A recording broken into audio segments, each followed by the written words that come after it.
And let's check on StreamYard here. Oh, we've got some folks in here. So with me, as always, is my trusty TA Big Al. Or I'm sorry, trusty TA. What was his name in the movie? I forget. Josephine. Josephine. There we go. Josephine and Daphne together again here. And we have our Klingon cleric himself, Mr. Troy Patelli. Welcome, Troy. I'm sorry, I couldn't bring myself to cross-dress today. It's just such a funny film. And of course, presiding over us all with her wisdom and grace is Mrs. Nanette from Netter's Network. Welcome, Nanette. Thank you. Hi, guys. How you guys doing tonight? We're fine.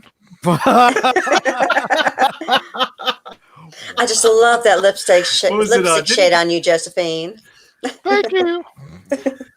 I am an autumn. What is the leader of the band saying? Didn't you girls study at a conservatory or something like that? It's like, we got time off for good behavior. But it's like an episode of Bosom Buddies up in here. I know. That's the voice that Tony Curtis did for Josephine, but I love Jack Lemmon. He just talked like that for Daphne. Yeah. That's supposed to be his woman's voice, So hilarious. But for those watching along, as Troy said, it's on Hulu. You might have DVDs. You might be just watching from a service. I'm watching on my Amazon Prime, as I usually do, and I'm at the 0 mark where the lion is just starting to roar from the Metro-Goldwyn-Mayer trademark there. So that's where I am. Lion's just started to roar. At the very second he started, I pushed pause, and that's 0 on Amazon Prime. Where are you guys at? Or where is that for you guys on your various? I'm at 2. The lion looks at me and is about to open his mouth. So you're a second That's where or 2 I'm at. 2 seconds. For me? Yeah, 2 seconds. Yeah. All right. Cool.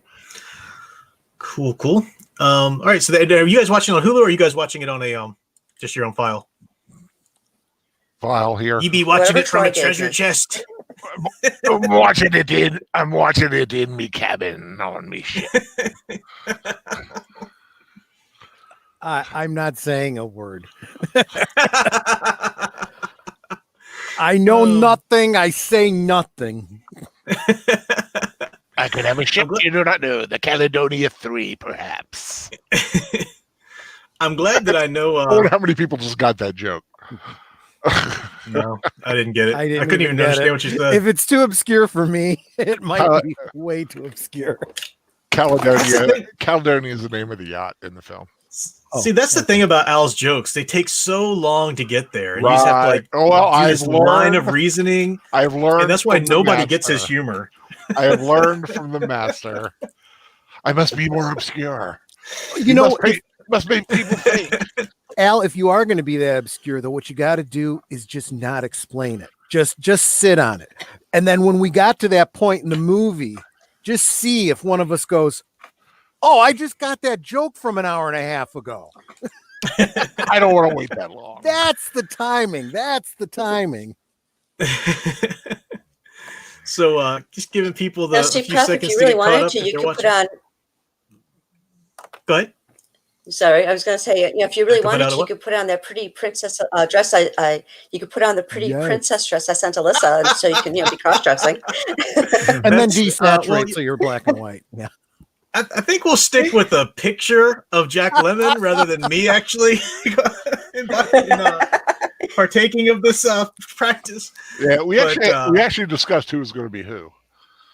Yeah, I was starting to look for my Tracy picture because I fully expected to see Michelle and Allison up here.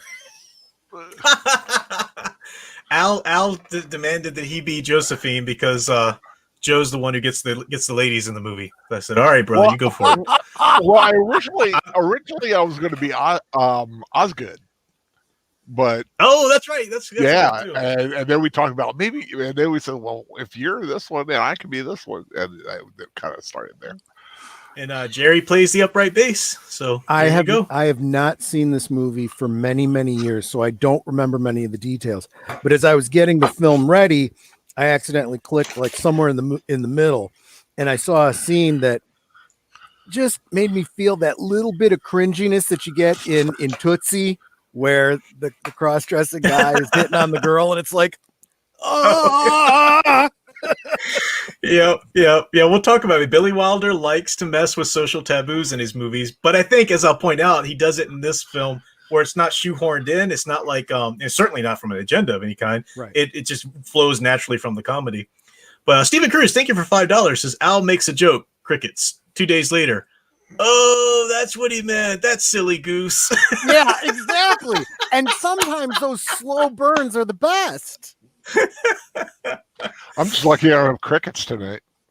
Yeah, That's true.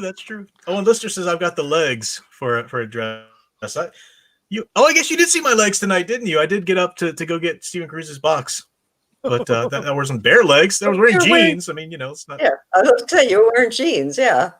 Yeah. So Of course, we could also do the Captain America thing. I got that reference.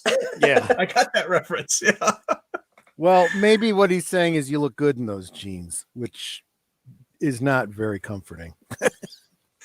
Whatever. Compliment's a You'll compliment. take a I'll take compliment it. wherever you can get it, right? Nobody's perfect. All right, no one got that. See, that one was pretty on the surface. You should get that for this movie. I got that one. Because that'll give it away. So we'll roll with that. All right. So just reminding people, we are at the around the 0 or 2 second mark, depending on what you're watching it through. But for me, the lion has just started to roar. For Al and Nanette, I think the lion's looking at them about to start the roar. But the Metro Golden Mayer trademark famous lion. What's his name? What's the lion's name? Leo. Mm-hmm. Durr. Makes sense. Yeah, okay, good. All right, now it's getting a little weird. Unless there's blowing me kisses in the chat. Oh, gosh. I need an adult.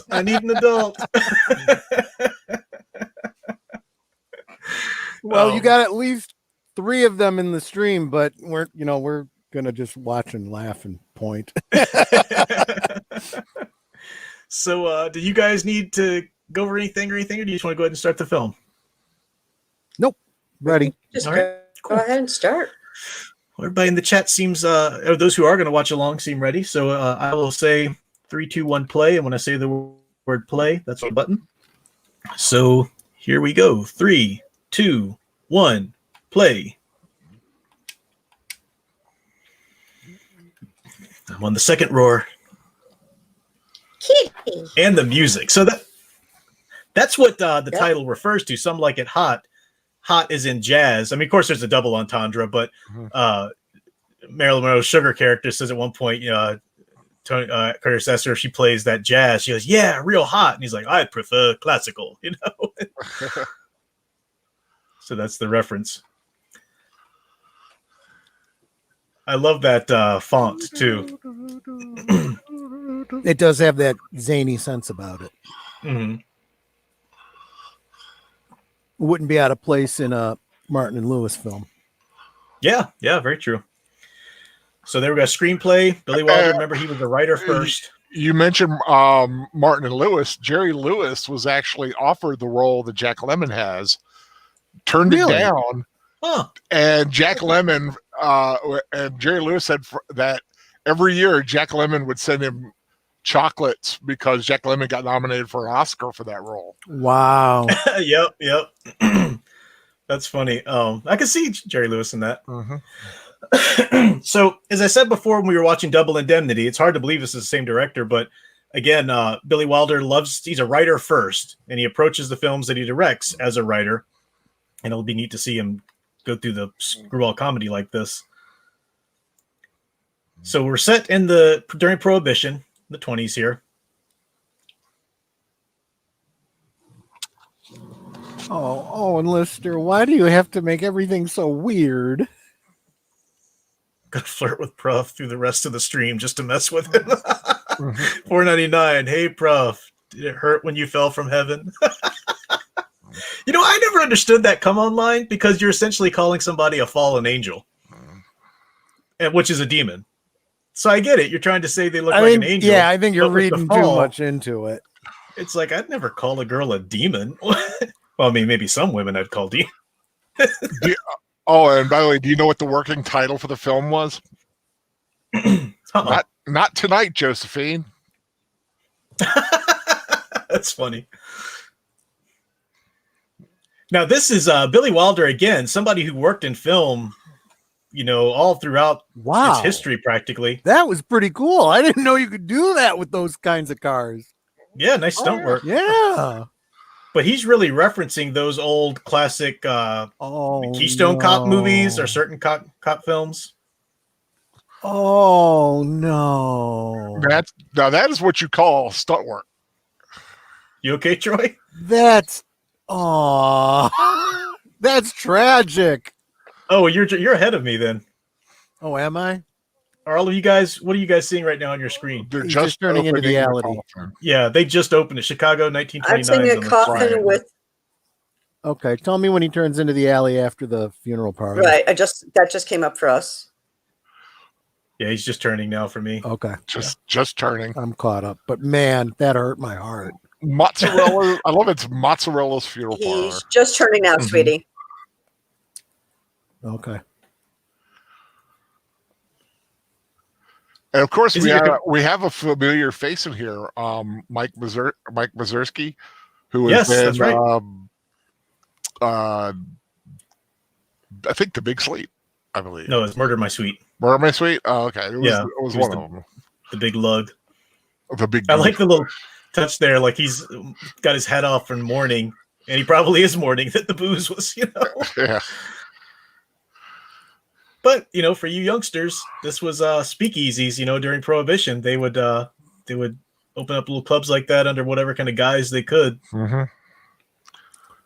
They said though that this is Chicago. That just means that somebody forgot to pay the police their fee. Very true. Very true. I'm not even joking, unfortunately. Well, there were some good cops. So here we've got the typical stereotypical gangster with a toothpick, matches, I think he's called. And he's selling out his name is Toothpick. His name is Toothpick. Toothpick. Okay. He's selling out the rival. That's right. Matches Malone. I'm thinking Batman's alter ego when he goes into Gotham Underworld.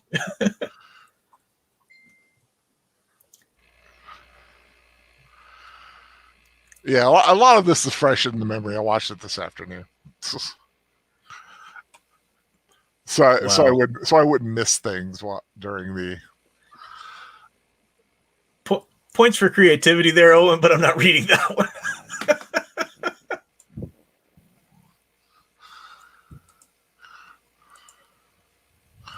Ouch. Which is table. And then we meet our first characters here in a second. Our main characters. That is one soundproof door. Yep. I got. And it's not even a very thick door. Yeah, but look at the padding on it.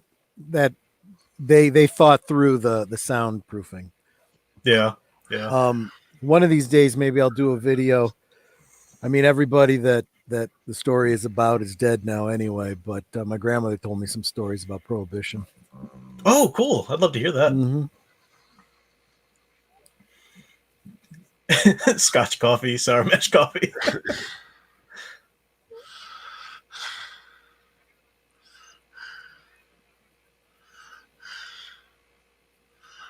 The immediate family. That would be a heck of a way to have a funeral for yourself, though. Mm-hmm.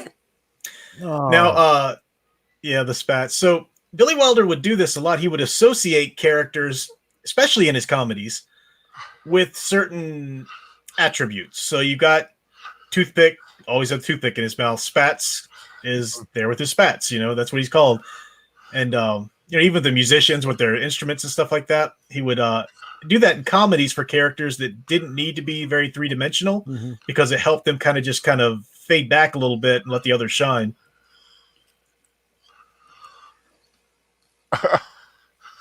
That's some strong coffee there. And I love that the dancers circling around takes the camera to Joe and Jerry. Did they actually play those instruments, or? I know Jack Lemmon does. He actually plays piano and does it and releases albums. I don't know about Tony Curtis though.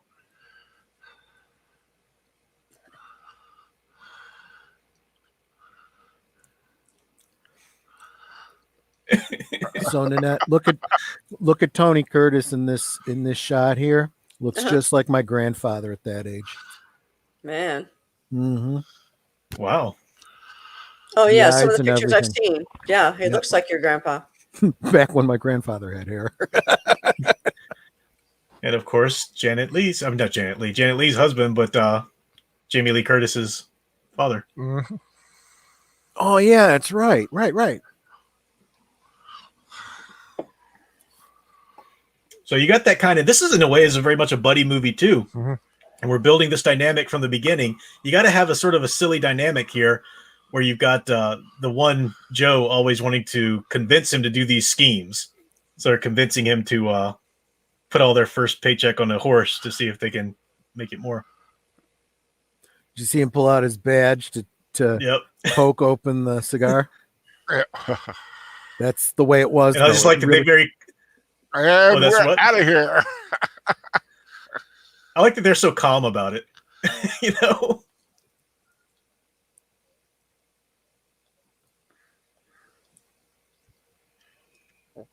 Here's Johnny.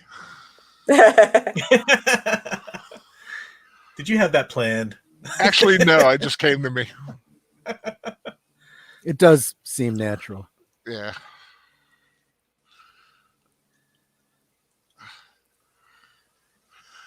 He said he's a federal agent. Yep. Because it was a federal They carry crime. a badge like that? Yep. Oh, okay. All right. They were a Department of the Treasury. Because I know the FBI was just got to start in that kind of day too, you know? Yep. That whole history of the FBI is directly related. Yes. Okay. George Raft, man, what a great portrayer of gangster parts. Mm-hmm. Scarface. I mean, yeah. Oh, listener, you can keep those come-ons coming for $4.99 a pop, sir. Thank you, though. He says, "Hey, Troy, can you show me that Klingon mating call?" The song of you sings in my blood. I like Wolf 10 Media. All right, everyone, this is a fucking raid. That's right, from Johnny Dangerously. Yeah. That'd be a great rewatch. We do have to do that one, Al. We really do. Yeah, I know. It'd be awesome. And we talked about Mike Mazursky, but also not the other guy who's one of the henchmen, kind of a goofy one, is guy about says Harry buttermilk. Harry Wilson, and he said that, and I was trying to figure out where had I seen him before, and he's in the movie Them. And he has one line where he's in the nut house basically, and the guy and they're talking to the one guy who was drunk and crazy about the ants, and Harry Wilson was the guy. Please, my nerves, and it just happened to like come to me when I was watching that. Huh. We'll have to watch Them and talk about Something Like It Hot. We have to get that joke out. Let's just get that one out of the way. $5.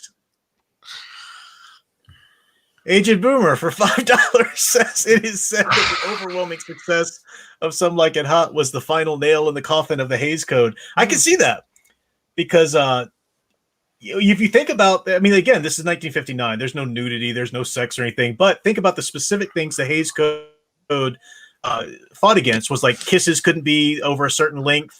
A woman's chest you couldn't see. Even like the chest below the neck, like not even speaking of the actual breasts themselves, but you think about the dresses Marilyn Monroe wears, they really did push every little boundary they could about the specific rules of the Hays Code. And when you think about that kind of censorship between the Hays Code, the comic book code, and you start digging into how specific they are, how really, really ridiculous they are, to the point that some of the rules are actually working counter to their intent. Mm-hmm. You know, I love how they reveal that they lost. They're just freezing. Yeah. They had to hawk their overcoats. But you're talking about all the things that they can't do. And reading about the film the film was banned in Kansas because of the cross-dressing. I remember that. Yeah, Kansas. Oh, good Kansasans don't want that.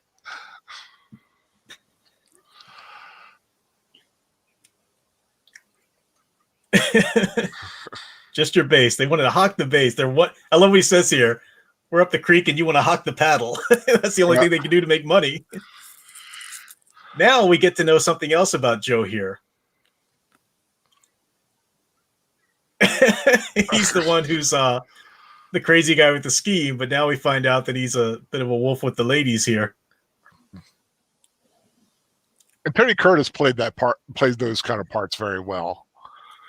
Oh yeah, yeah. Because he was a good-looking man. He had a natural charisma about him. Mm-hmm. Yeah, well, he's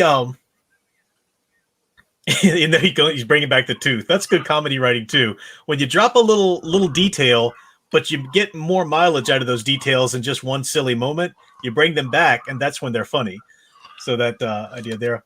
But Tony Curtis, of course, was a leading man, kind of like in the same vein as Cary Grant, and one of the characters that he tries to play in this movie is very much based on Cary Grant from Bringing Up Baby. And that was totally on purpose as well. Tony Curtis wanted to do it, just like Cary Grant. Yeah. And the joke is, when Cary Grant was told about it, he was like, "I don't talk like that," because he knows he nailed him. He knows he nailed him. He does. He nailed it pretty well too. Yeah. So now we've got here and she sends him in there because they need a sax and bass, which is perfect. Of course, they need women.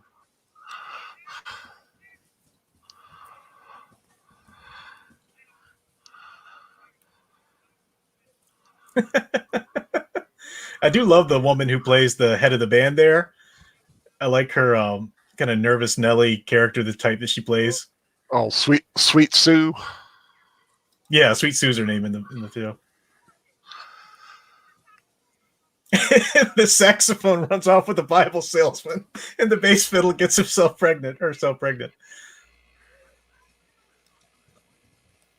And Beanstalk is just hilarious. I love his character too. Yeah.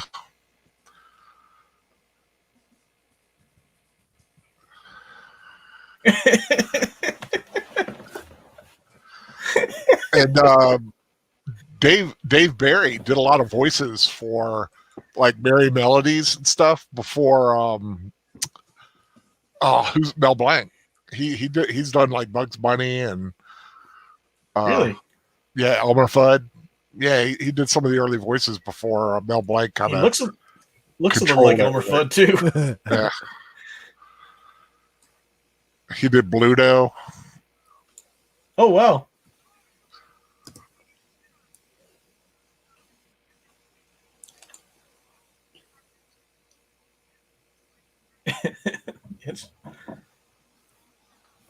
You're the wrong shape. It's not the backs that worry me. No, we couldn't. No, we couldn't. Again, that quick dialogue from the screwball comedy. It's so perfect. The setup and then boom.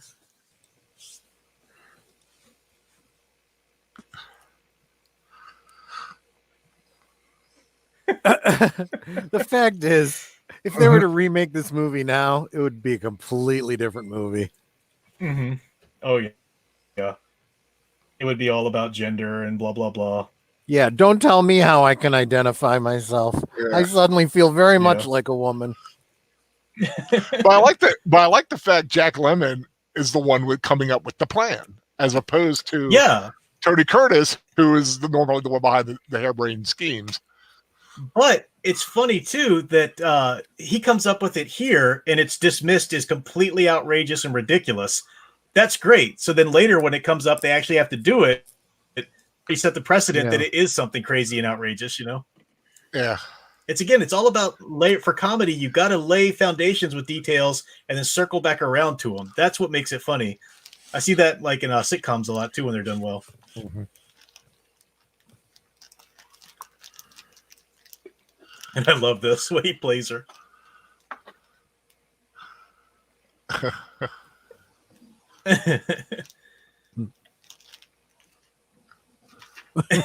Wow.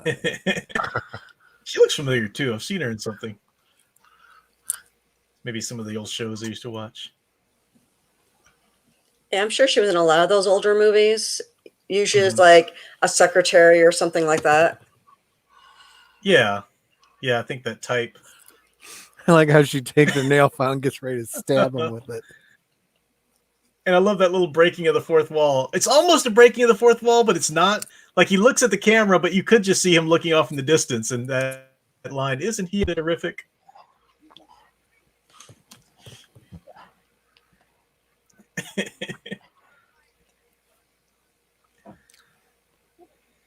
Oh, and Lister, don't even.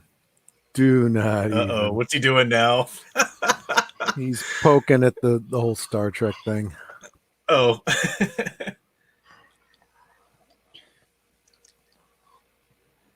So now we recognize, we don't need to be told that they're gangsters. We recognize Toothpick there.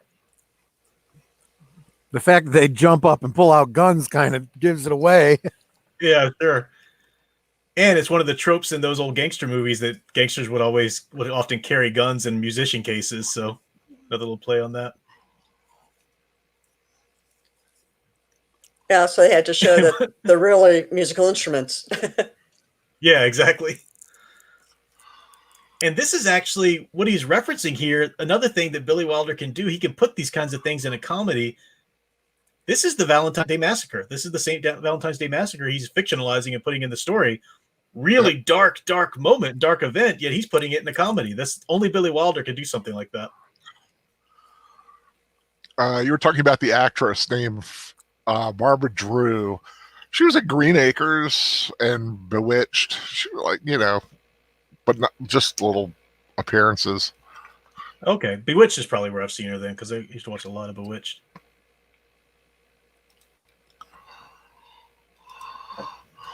If you notice, it's Jerry and Joe's fault that the poor gas or parking attendant has to go over there because they make the noise when they're hiding. Well, what amazed me is that these guys didn't look around when they first got to the garage. I would make sure that I got everybody in one spot, and they didn't look to the side where the car was. They just saw these guys at the table. It's like, I just from cop shows that I watch now, I'd look around the room, make sure, everyone's in one spot, or I know where everyone's at, This is kind of like a Rosencrantz and Guildenstern are dead kind of a thing, the story going on just off camera, that.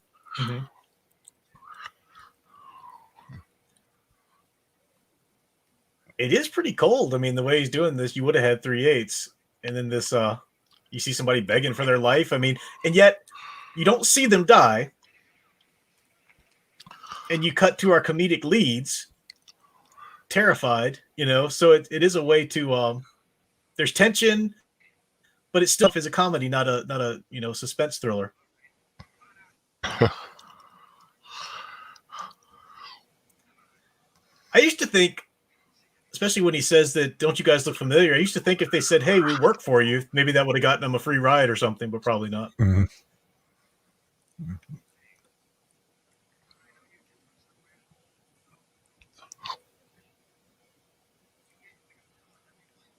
Go ahead and give your girlfriend's name, full name, to the gangster. Billy Whitemeyer's car.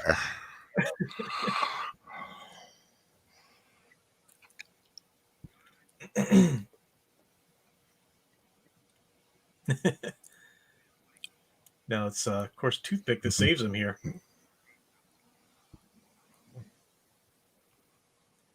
And incidentally, if this actually was the St. Valentine's Day Massacre, the guys that showed up to fire the shots would have been dressed as cops.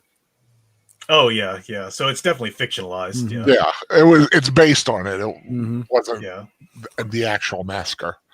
Because it is supposed to be St. Valentine's Day, I think, in the movie here too. But I like that the spat kicked out the toothpick. You see that? That's perfect.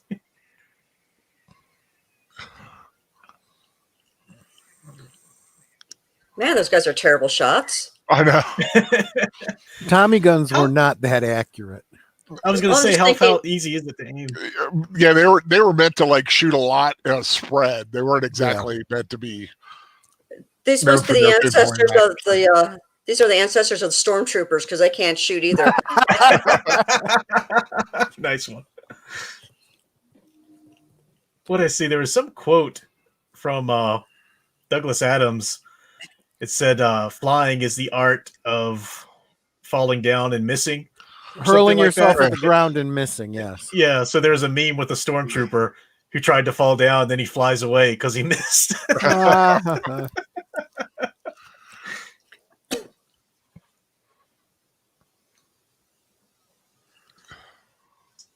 So they're in the house, obviously. Got the gangsters after him. And I love this. I love that he doesn't even tell them what they're doing. He just hears them on the phone. Very comedic little moment.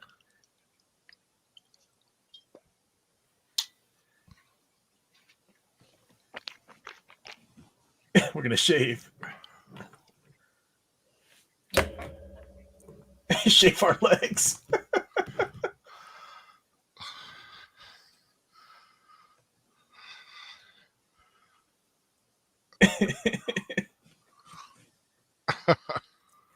Mm-hmm. Wolf Den Media pointed out that they made the mistake of taking their eyes off the witnesses. I think the real mistake is when you start talking to the witnesses. You know what? Yeah. You know you're going to shoot them. Why even have dialogue with them? You know? But that's how movies work, right? Yep.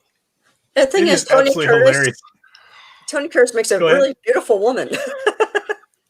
He's got those lashes naturally anyway. Yeah. But I love how comedic it is, Jack Lemmon trying to walk in those heels. Yeah, Billy Wilder actually brought in a famous male drag burlesque person or whatever to help him learn how to walk. But Jack Lemmon says, I don't want to walk like a woman. I want to walk like a man trying to walk in heels. Yeah. That makes sense, right? Yeah. And Jack Lemmon had a great working relationship with Billy Wilder. He was in a ton of his movies, The Apartment, The Odd Couple, Page, over and over again, Avanti. He was constantly in Billy Wilder's movies because they did work so well like that. Now, of course, the lovely Marlyin Monroe here, and you got that trumpet with the mute. And I love Jack Lemmon's reaction. He says it's like Jello on springs.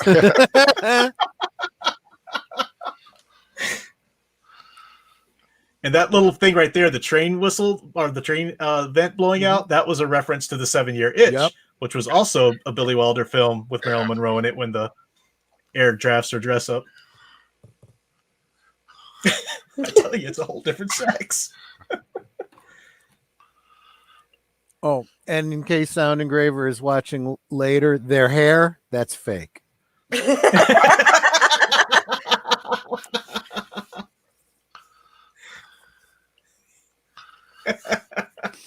Geraldine. That is an awful name. No wonder he changes it.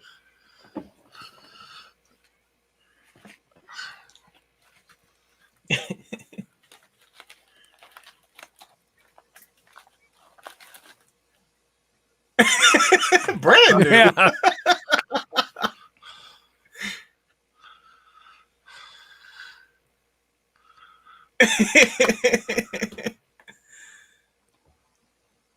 Daphne is a better name than Geraldine.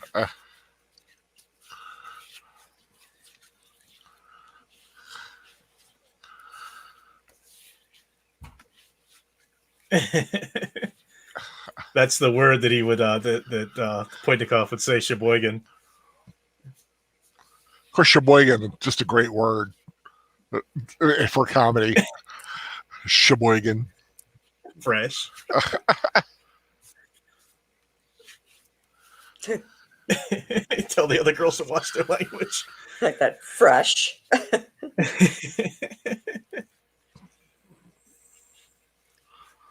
What Tim Media is shedding on listeners blowing us blowing us kisses. What Tim Media says reminds me of the scene in Fifth Element when the man when they pointed their guns at the scene, yeah.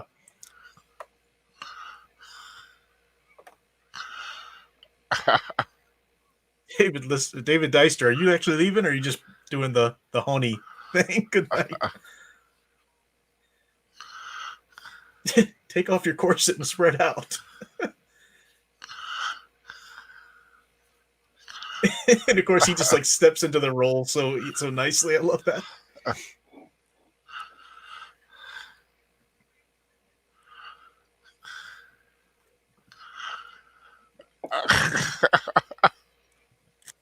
There's your trombone, Troy. Yep.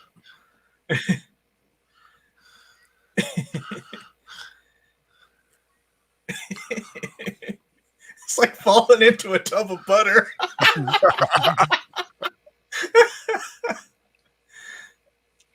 Oh my gosh, look at his shoulders. If he was a woman, he'd be a little embarrassed. Yep.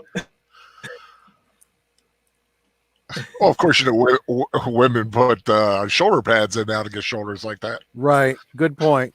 But back then, yeah, you wanted to keep as slim line as possible. So first of all, they brought up the emergency brake because that's going to come back later. Those multitasking details, they come back around. And he said, "Now you've done it. You tore off one of my chests."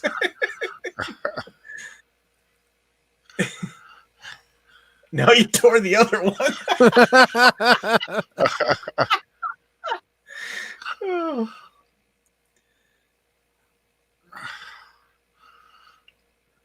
And Marlyin Monroe really was just as a perfect comedic actor. Although there are a lot of stories behind this film about her, not all good. Yeah, Billy Wilder didn't. She had a lot of anxiety when she was on the set of things. She wouldn't show up for takes and whatnot. And Billy Wilder didn't have a lot of patience with her. At the same time, he used her, a couple different times, but different films. But she had anxiety in a lot of her movies too, even all the way back to No Business Like Show Business. Was trained conductor. Psychologically speaking, she was a very complicated person. Oh, absolutely, yeah.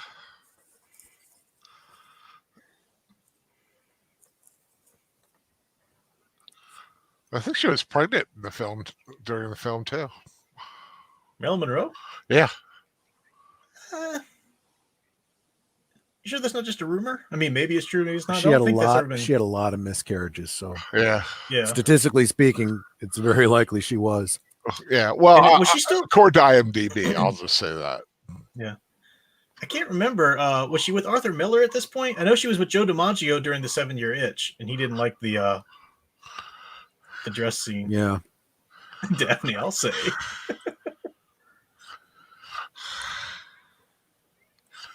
I got sugar cane.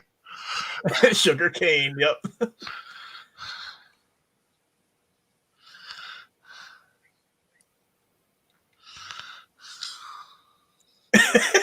Borrow a cup of that sugar.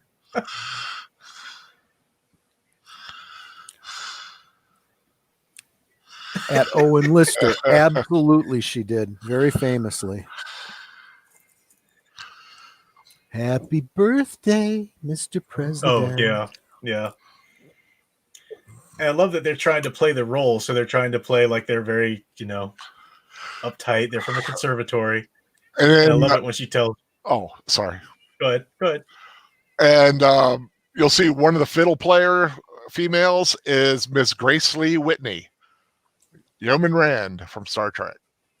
Oh, I did not know that. Wow. One of the violin players? Yep. That's really cool. I did not know that. I love it when they cut loose and do their jazzy music here now. I know, funerals. We'll try. Mice.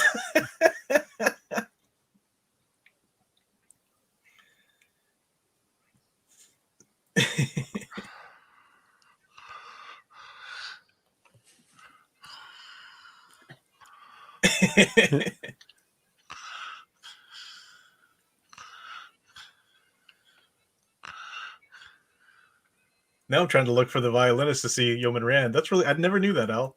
Yeah. That's really cool. Of course you would pick that up. You're the I was looking at the cast list. So I'm like, I was just going to say he's got IMDb open right now. Well, no, actually it was this afternoon I noticed it. That is her, yeah.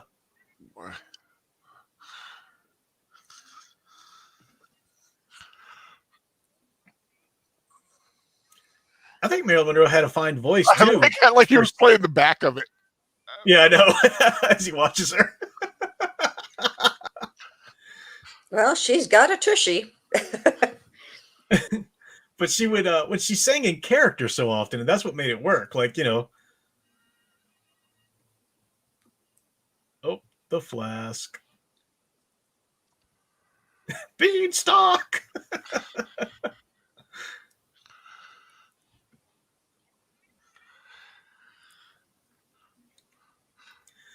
Stephen Cruz says Tony Curtis did say that kissing Marilyn Monroe was like kissing Hitler. Oh, that's right. I remember that. Yeah.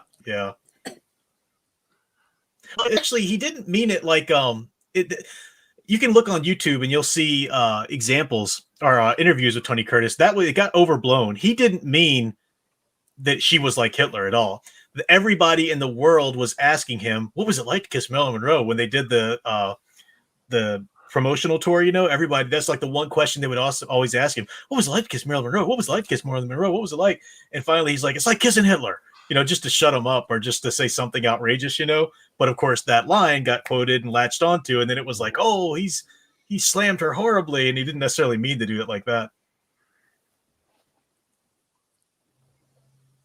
We wouldn't be caught dead with men.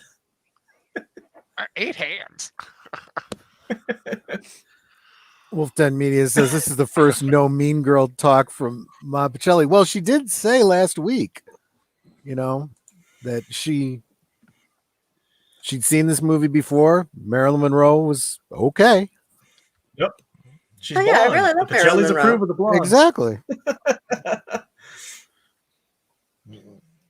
So Yeoman Rand's the one that was seated. Mm-hmm. Yeah. You see her a little better. A little bit, just coming up here. I'm seeing someone really well there. Yeah. Here's that Jack Lemmon just looking out. That's my avatar too. I just love that.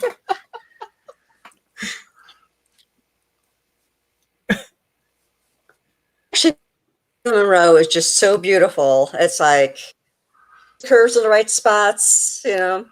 She's such a beautiful woman. What do they call it? Statuesque. Yeah. Statuesque, yeah. How about that toodaloo? Tell yourself you're a girl. I wish I were dead. I'm a girl. Oh, that's her right there. Yeah, okay.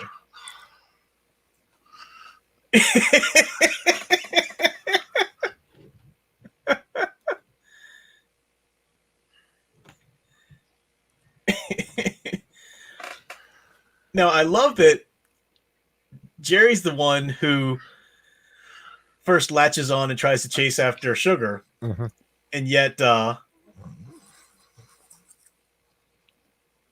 want to make sure the honey stays in her hide.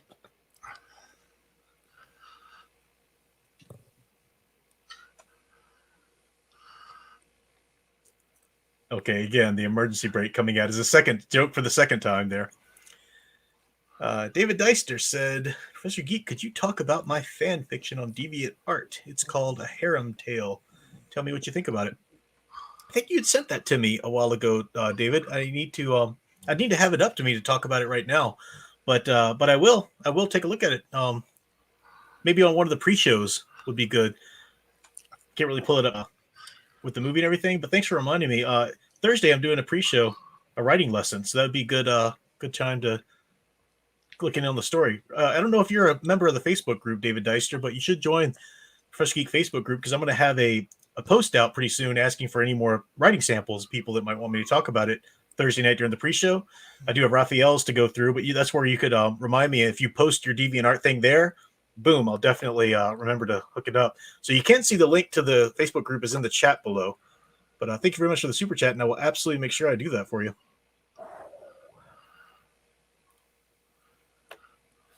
And look at those Again, gams. that muted trumpet. Uh-huh. I didn't notice. Trumpet.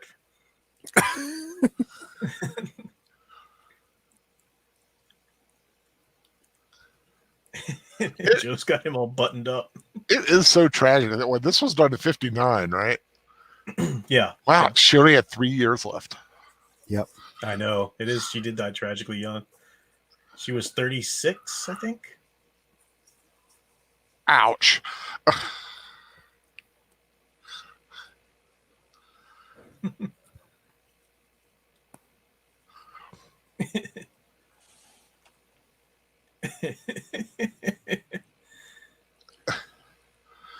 Like I said, with all the stories about Billy Wilder and Tony Curtis having issues with her, they said her and Jack Lemmon got along great. Oh yeah. Well, Jack Lemmon was such a nice. He always got along with his co-stars and everything. Yeah, he was an easygoing guy. Yeah, yeah. And here's something only a woman would. Sorry, go ahead. No, you go ahead, please. No, you go ahead. Here's something only a woman would notice. They're in bed with makeup on. No woman would go to bed with makeup on. Hollywood, though. David, I'm going to post the Facebook post right now for the writing thread in the group, so that way I won't forget. And right now you can post that Deviant link again, and right there, and that'll be good, because you said you posted on my timeline once. That's where you did. I thought you sent me a message, but it'll be kind of hard for me to go back and find it. But if you can post it here, if you just give me a moment here in a minute, I'll tell you when it's up on the Facebook group. Now that you mention that about the makeup, that forces you to have to think about it from the guy's point of view. Now you're trying to make everyone think you're a woman, so you're relying on makeup to cover a multitude of sins. So there are times where you shouldn't be wearing makeup, but you still have to wear makeup, but you want to look like you're not wearing makeup. Yeah. Mm-hmm. And the makeup and the makeup shadow that he should have by this time. Exactly. she's trying to warm up his feet. I'm a girl. But you're talking about the makeup. It's also the reason the movie's in black and white. When they were doing the color test on it, they looked green in their makeup. It's got so much more charm as a black and white too. Billy Wilder's worked great in both color and black and white, but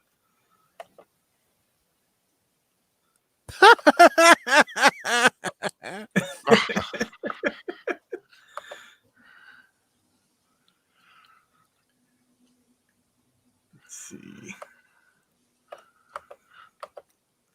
All right, David, that is officially posted in the Facebook group now, so you can drop your link there, and I will have it. And that's what we'll do. I'll definitely get to it on Thursday. Thank you, sir.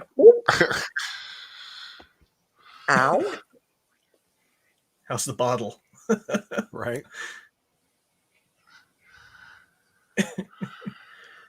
His little run. His little girly run. So hilarious. And here comes the party.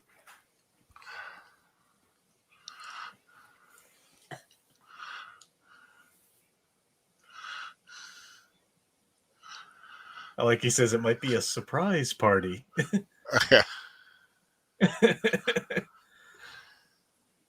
Not yet. Drink something first.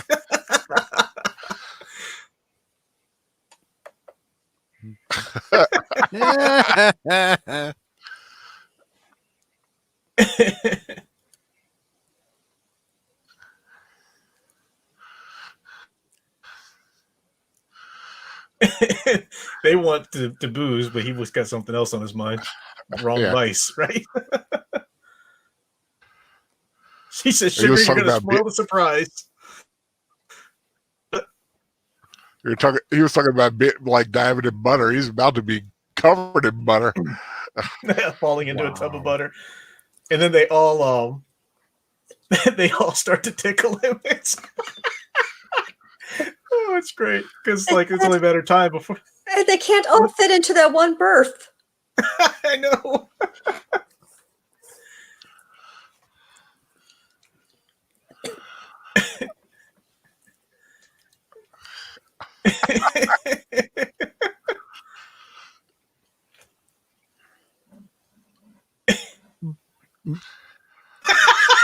Watch that corkscrew.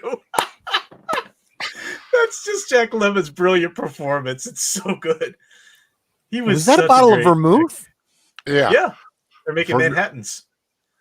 Oh my God, there's that's awesome.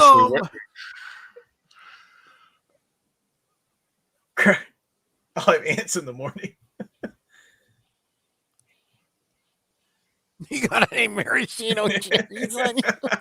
Yeah, I just carry them in my snood. And how can Tony Pearson not hear all this noise anyway? He's tired. Know, right? Oh my. All those legs. There's Jerry. Lifting legs up to look. It's not my fault. I didn't have my... I like that they're using a hot water bottle for, like, you know, to mix the alcohol in. That's a perfect hiding place. Yeah, that's true.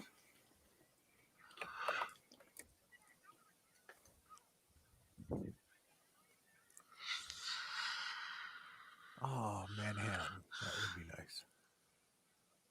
Thanks, David. I see you posted that. Cool. It'll be second up on Thursday's pre-show. Oh, that's a big block of ice. Yeah. And they're going to use a cymbal to chop it up with the brushes.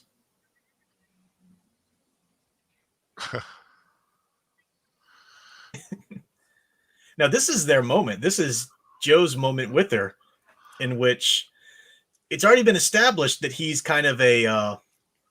See, I think this is a good little way to work the romance angle into a screwball comedy, because it needs to have a romance, right? If it's going to be a screwball comedy, it needs to have a romance. Now, Joe is somebody who's been treating women horribly.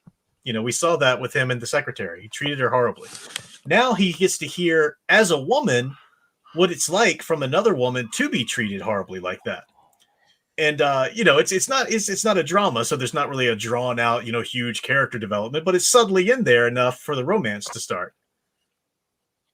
Really? When she says she's a sax player.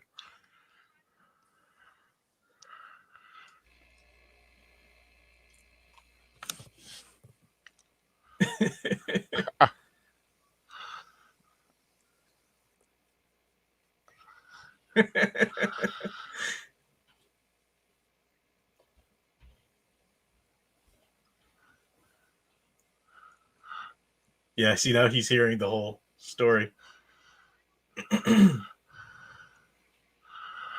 Now, is her hair real there, Troy and Nanette? The hair itself is real. The color is yes, her hair is real. Absolutely not. Obviously, she was a brunette. Yeah, naturally. She's a naturally brunette. Yep, Norma Jean Baker was a brunette. Yep. Yeah. Her real name is Norma Jean Baker. Yep. And she was a brunette. Mm-hmm. I think one of her first movies was actually a walk-on role in a Marx Brothers film. It was like the typical Marx Brothers joke. She comes in, Groucho's got like a detective agency, and she walks in and says, I need your help. Men keep following me.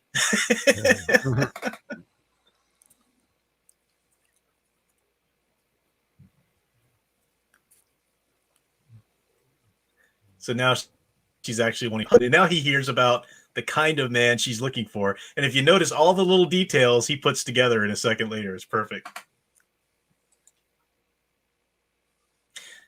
I'm going to take this moment to slip away for a second. I'll be right back. Mm-hmm. You guys okay to sit here in silence for me while I'm done? Sure. Did you say something?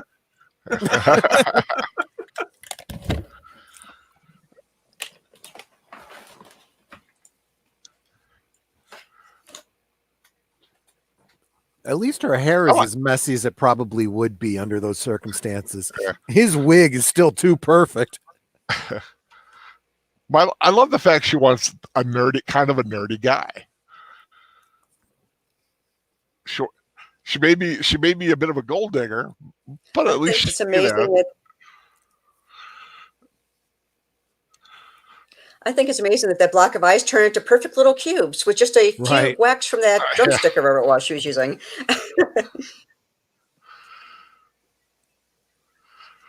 It's just kind of weird.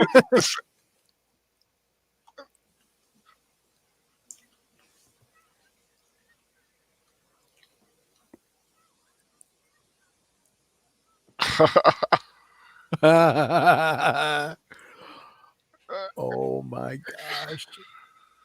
Go get it, Yeoman Rand. Wow. It's kind of weird thinking that I've met Yeoman Rand, so I've kind of like got that connection to the movie. Yeah. Ooh. Whoa. Ouch. Yeah. Search me. Oh, I'll see. I cleared it out. And they're quickly getting back to their berths before the matron comes about. Yep. Beanstalk. Yay, we're somewhere warm.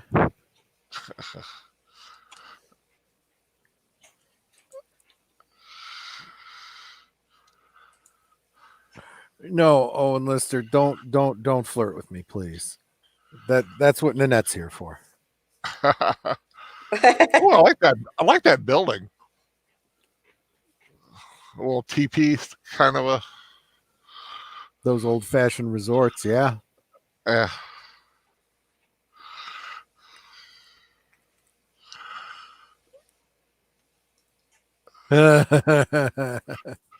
Joe E. Brown.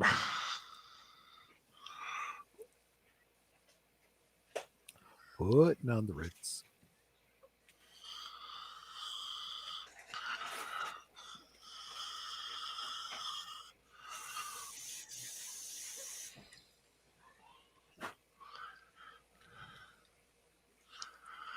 Yeah, Yao is right.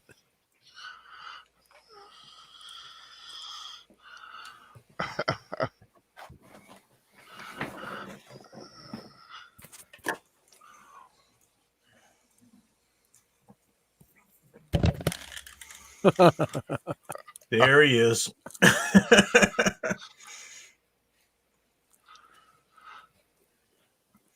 forget what's his character's name again now? Osgood. Osgood, that's right. Cinderella the second.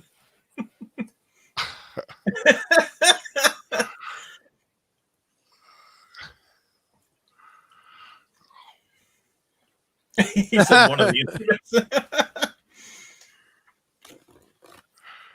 So now the competition is on between Joe and Jerry for sugar.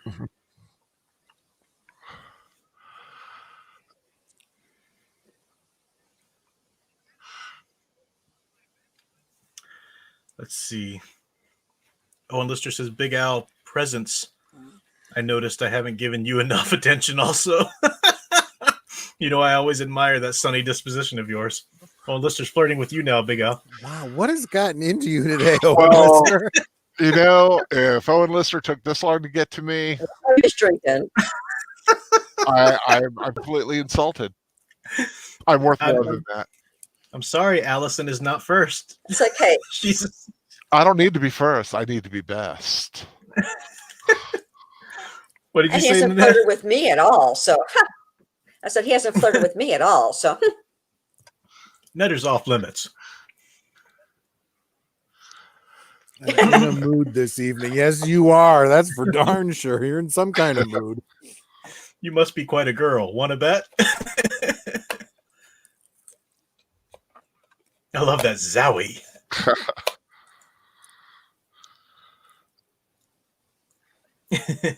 Osgood fielding. You don't get off that easy. Once around the park slowly. And I love that he puts his arms around him using Jack Lemmon's face. That is like that's just like cartoon humor, but it's perfect. Yep.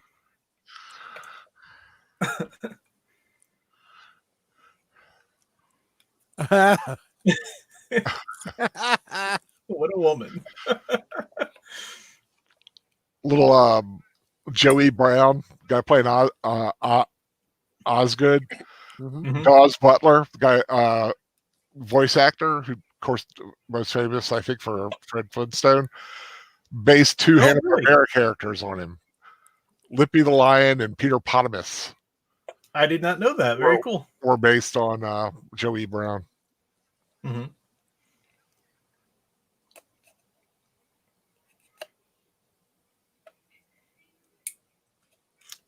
And of course,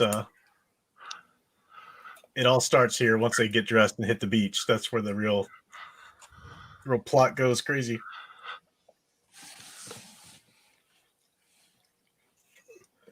And Billy Wilder also likes to play with identities a lot.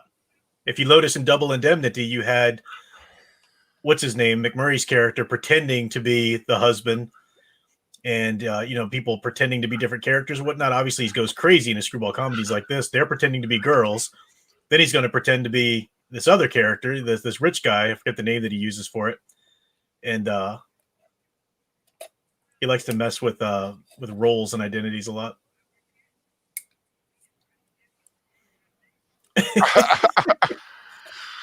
Oh boy. You gotta admire the confidence, though. He's like a whole head shorter than her, and he's just laying it on thick. Oh yeah.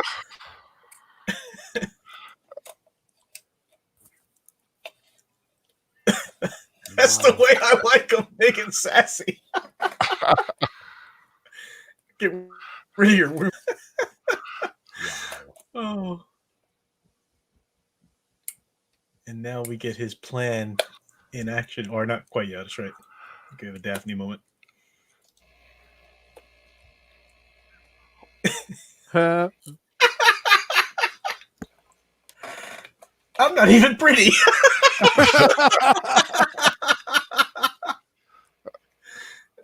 I want to be a bull again.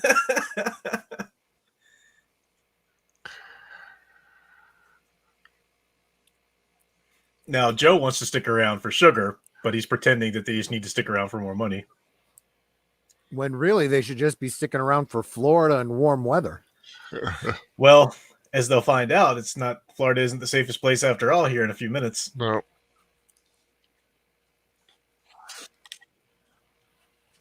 Troy, we've been to Florida. We don't like Florida. That is true.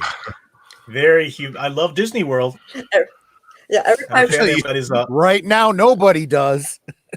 Yeah, but I do at Disney World. That is just magical place of as long as they still have the touchstones to the classics, like Peter Pan and the Snow White and all those rides and stuff. Give them time. All of that'll be skinned over for something new. And the Dumbo flying ride. Well, they did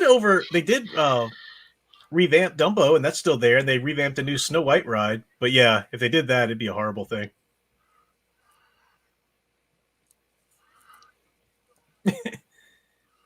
So he's lost his suitcase with his clothes, his glasses.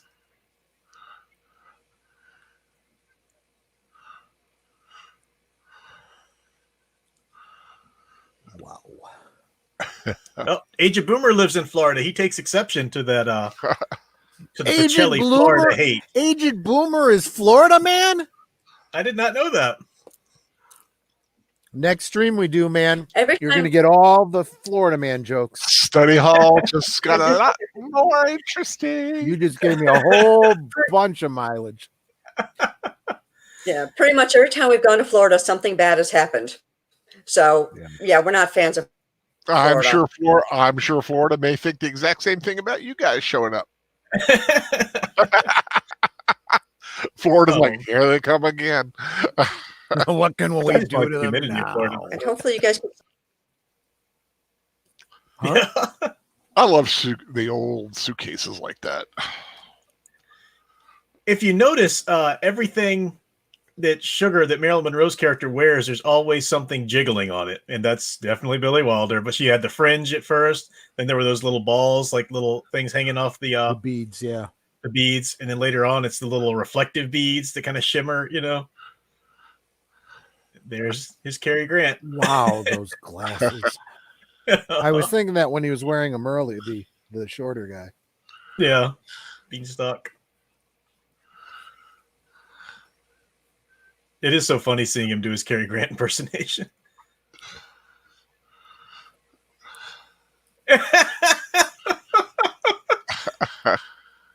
little trick I picked up in the elevator.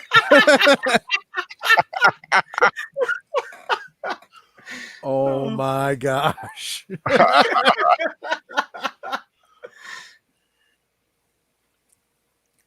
How can he even see out of those glasses? He can't. That's why he's got to look over them. Yeah, that's a really thick prescription.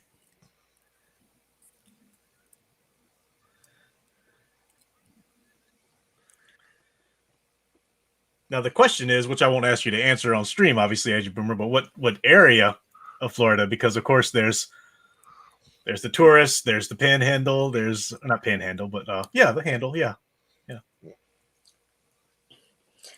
I want to know how Jack Lemmon took off his bathing cap without his wig coming off too. Good point. That's true. Sure, like, anyone who's ever worn a bathing cap knows how tight those things are. Oh, okay. Sorry, what was that? Sorry, I just got wrapped up in Tony Curtis smacking the little boy. Get away! The beach ain't big enough for the both of us. Now, I've never wore a swim cap. I imagine they would have to be pretty tight to keep the hair dry, though.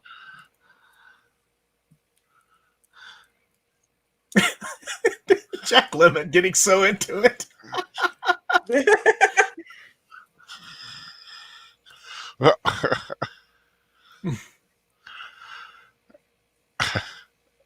It's a perfect Cary Grant, too. It really is.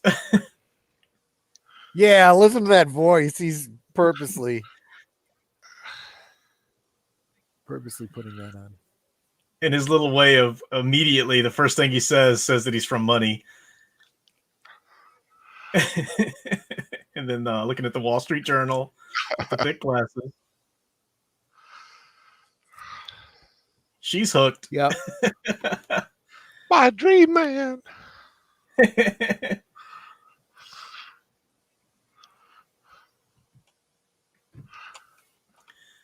Southwest Florida, Agent Boomer says. Wow, okay. Southwest. Is that the more like historic area? That's not the Everglades, is it? I know, yeah. I don't know my Florida geography isn't very well. Below Tampa Bay? I don't know. He has a little shack on stilts out in the swamp. Let's not zero him in on his actual address here. Yeah. Well, I'm sorry. I don't have a nuclear bomb to go after Agent Boomer to get close.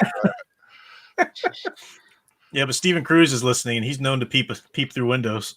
Well, if he peeps through mine, he gets what he gets. Yeah, right. You were the one he started that with that time, remember? Yeah. That was funny.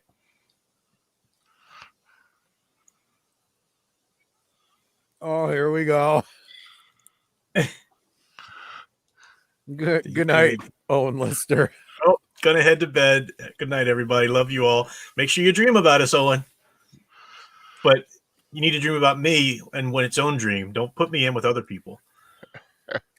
Stephen Cruz says, shh.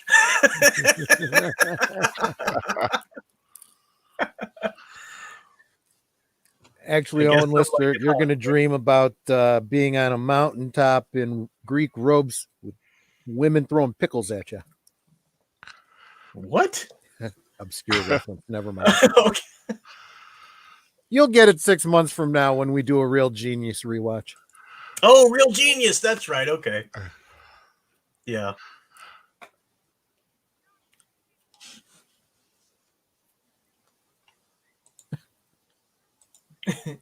He's playing it pretty well.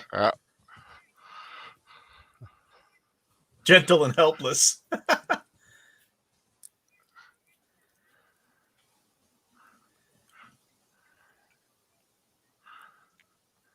Below Tampa Bay, says Agent Boomer. There you go. Well, there you go. That's a big swath of area. No worries about me finding him. If we know one thing about Agent Boomer, we know he's got a large yard that needs constant mowing. Always with the lawnmower. That's why we named the oil company after it, and just holds it up.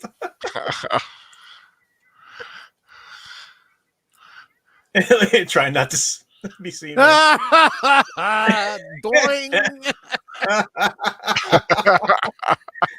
Hello.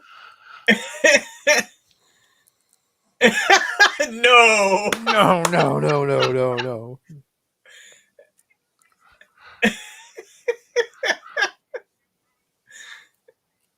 You mind maybe long, please. I'm like, so in Jerry's perspective, Joe's been telling him to constantly not do anything, especially to sugar, and now suddenly he's here in this elaborate plan.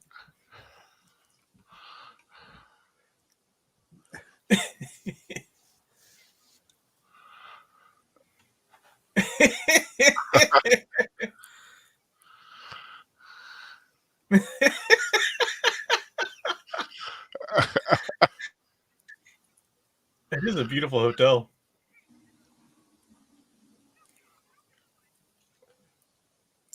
Bring your yacht. I do love the hotels back in the day. They were much more glamorous, you know. yeah. And like that little chair there on the beach. I mean, I love that.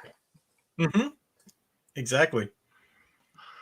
I think it's part of the whole. Oh, go ahead, Al. Now you're talking about the hotel. I love that architecture of that cone, the cone shape behind, behind Jack Lemmon. Yeah. And the little thing at the top where I'm sure you could like just walk around and just see everything. Yeah. Oh, yeah, it looks like an observation deck up there. Yeah. He runs back to the room real quick for Josephine. But I think it's part of how style just kind of went downhill anyway. Like people don't dress up as much anymore. The establishments like hotels weren't as glamorous, and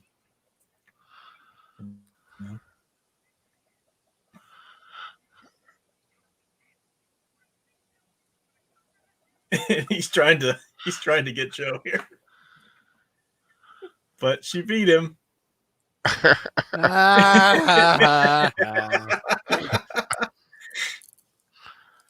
Not quick enough.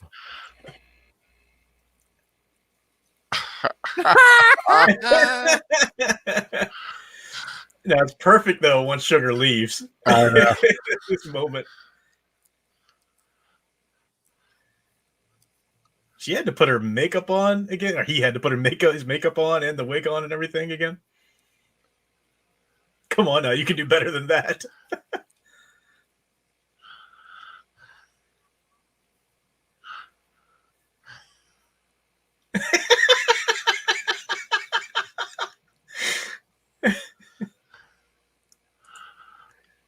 Melissa Harris has to go. Sorry, Melissa Harris, but thanks for hanging out with us. Great to have you here as always. Have a good evening.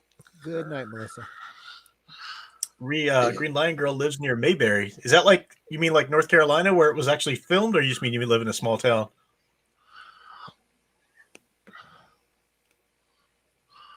Mayberry was great. I'd love to visit that fictional town. With Don Knotts still there, though. He'll be there for sure.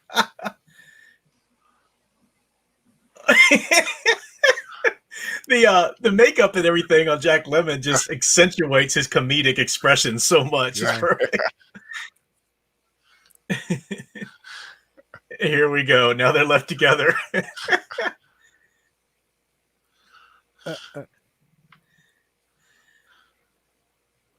Nobody talks like that. Yep.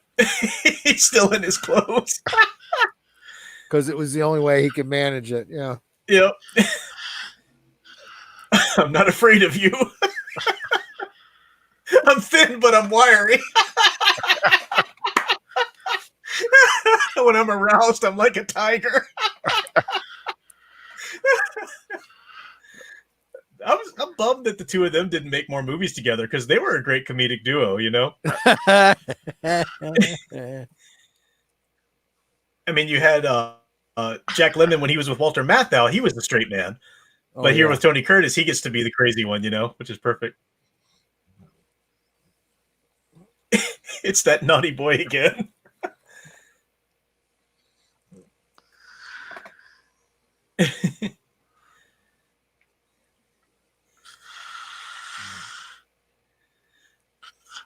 Thank you, Melissa. I think too. This movie is great. It's perfect. Oh, I like Osgood. He's just a happy guy. Joy's life with a great laugh. He does have that very cartoony face too. You're right. I can recognize the characters that were based on him. So he's finding out that this yacht's going to be empty.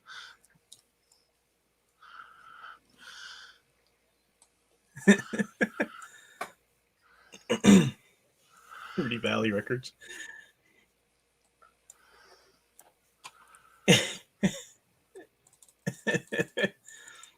Now, Unity of Time, I mean, this couldn't start, or this couldn't be too compressed because they had to witness the St. Valentine's Massacre and all that kind of stuff. But it is pretty compressed in terms of, that one night, boom, the next thing they're on the train. So you got whatever travel time it took them to get to Florida. But once they're here in Florida, this all happens within 2 days, so it is good to really not draw out the time and everything.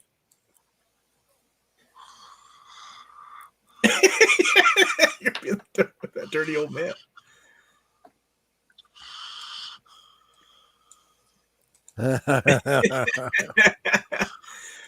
So now it's back to the old tricks of getting Jerry to do all the crazy stuff so he can be the. Now here's the dress with the sparkles. And this is really pushing the limit of how much of a woman's chest you can show. And I literally mean chest. I don't mean the actual breast. Obviously, you couldn't do that. But you're talking about the Hays Code. I mean, you weren't supposed to show anything remotely that low. Yeah, the light does seem to be catching it at a very certain angle. Mm-hmm.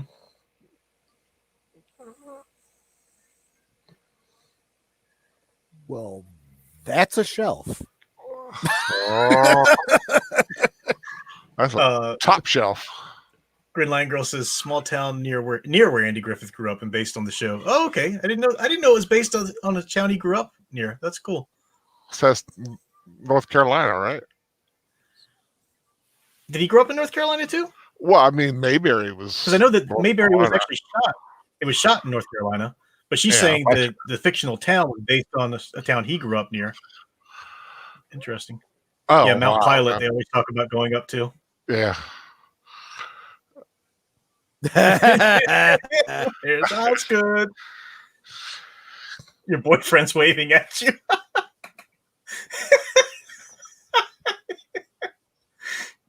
And you gotta think, how did Joe talk him into doing this? You could do better than that. That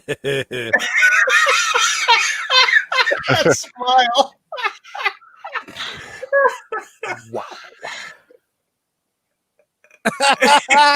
Why do you talk me into these things?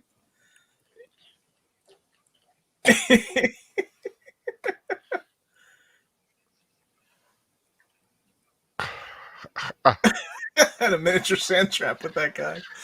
The dialogue is just, and I know I keep saying it, I keep on repeating the lines, but it's because Billy Wilder's dialogue is just so perfect. We talked about it in Double Indemnity, the quick wit, and stuff, but even for comedy, man, he knows how to do it.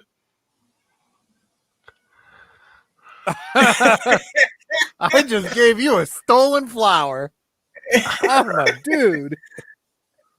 That's creepy. Never mind leaving your door open. I've got the pass key.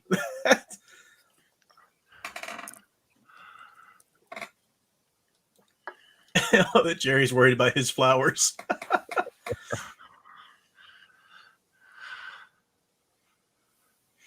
Now he's trying to cover for the fact that his character isn't there, obviously.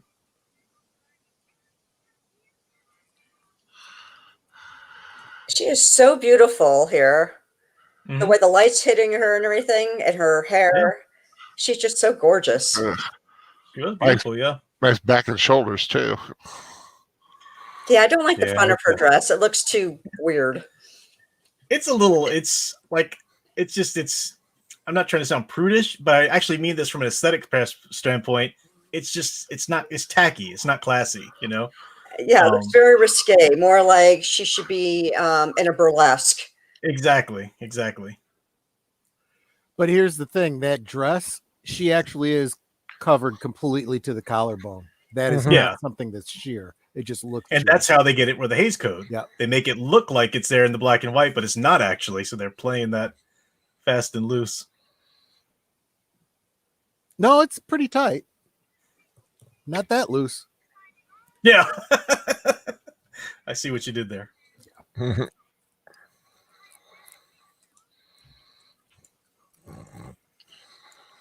SSSS. So it's Sweet Sue and Society. What's the whole name of the band? Sweet Sue's and her Society Socialites, maybe? I forget what the last S stands for.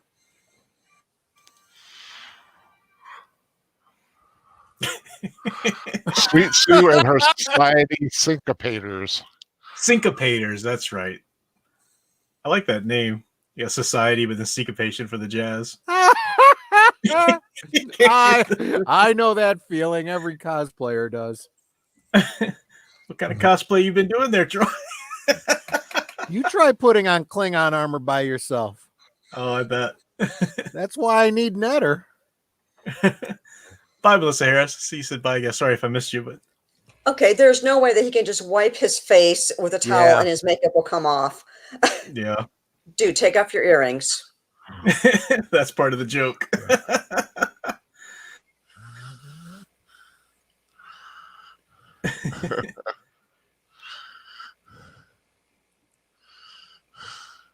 What is the that's not the hotel that the Disney World Hotel is based on, is it? The Grand Floridian, the Grand Floridian in Disney World is based on an actual real life hotel that has that same aesthetic. Well, there were a lot of Florida resorts that are all built with that same basic style. Okay, yeah. All right. That makes sense. He just stole somebody's bicycle. Yep. Well, that's the least of his sins in this movie. I know. It's the Hotel del Coronado in Coronado, California. Oh, okay. But in the film, it's called the Seminole Ritz Hotel. Mm-hmm. Blindfold the orchestra and tango till. So that's like a cliche that they always say, and that makes it hilarious when it comes back around. That look! Oh, that look! I love it.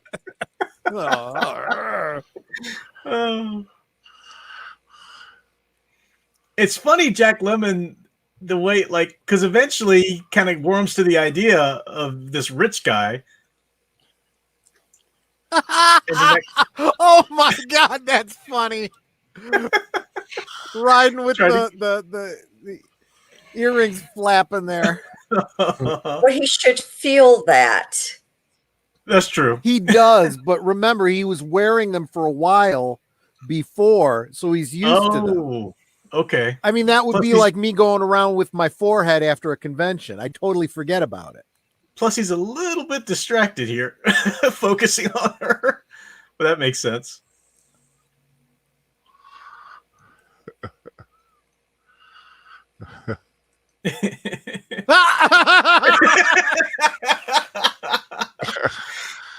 Rip those off quickly. We'll have to meet it. Yeah, Boat Trip is a remake of this. You're absolutely right. There's also a let me see if I can find it. I don't think I have my Wi-Fi on my phone set up. I just learned today about because the movie I want to do next week, I want to take The Thin Man off the calendar, actually, because I just don't think it has a rewatchability. It's a great movie, and I love it a lot. But I don't know if it has rewatchability for our crowd here. So instead, we're going to do The Lady Eve, which is a classic Preston Sturges screwball comedy with Barbara Stanwyck. Wonderful role there. But I was looking at it, and apparently there was a sci-fi writer that I found out about who does a lot of science fiction based on screwball comedies, like uses them as inspiration. So he did one about the Lady Eve, but he also did one called Some Like It Cold, which is about like a talent scout who goes back to this time period to like recruit Marilyn Monroe or something. So it's kind of interesting how these movies did just continue to inspire other art forms. I like how she's like just laying back in the boat trying to look so elegant and everything. Uh-huh. I mean, he does look elegant, but... And he can't get it out of reverse. Yeah, you do what works. No, that's tricky driving a boat, period. And to be able to dock it next to a yacht, It's a good thing we didn't see that part because that'd be a little unbelievable.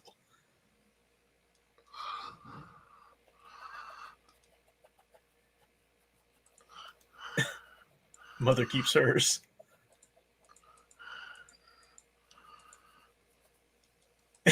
And I like the fact we already know that her father was just a conductor, but she's trying to play it off as though they were in railroads, like tycoons.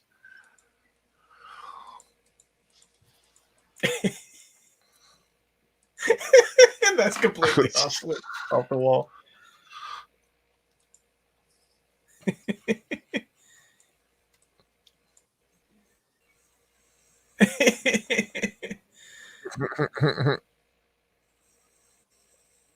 And he doesn't know where anything is.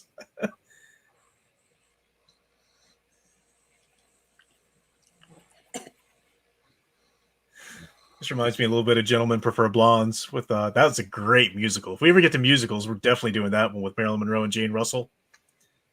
There's a great porthole scene in that. Did you guys ever see that, Troy? In that? Absolutely. Yeah. Mm-hmm. Yeah. Classic. Another Howard Hawks.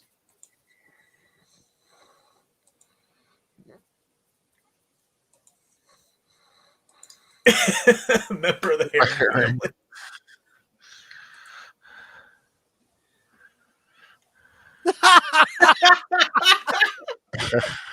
They shrink when they're marinated.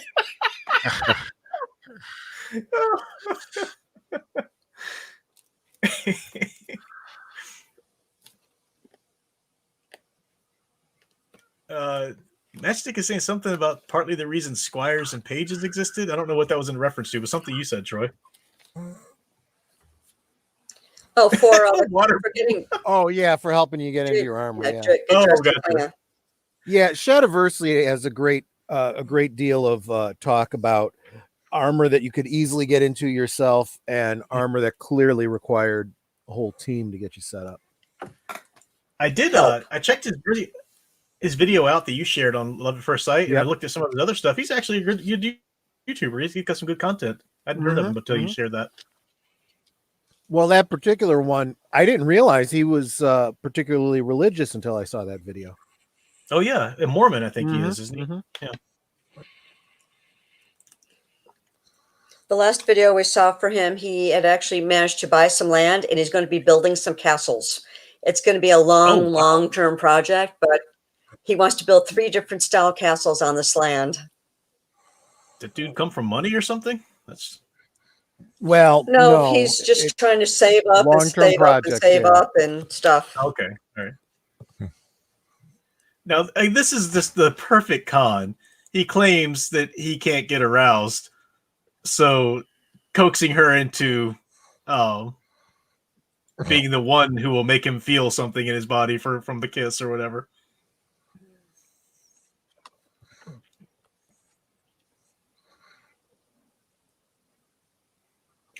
I like the joke they said too when you're talking about polo, and he said I play water polo, and she said that sounds dangerous. He said I'll say I had 3 ponies drowned underneath me.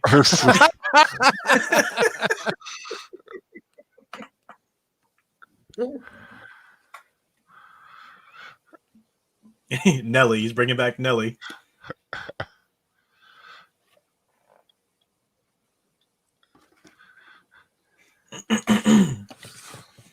There's just so many jokes in here that I can't help but think how they'd be rewritten today, and it just hurts my heart.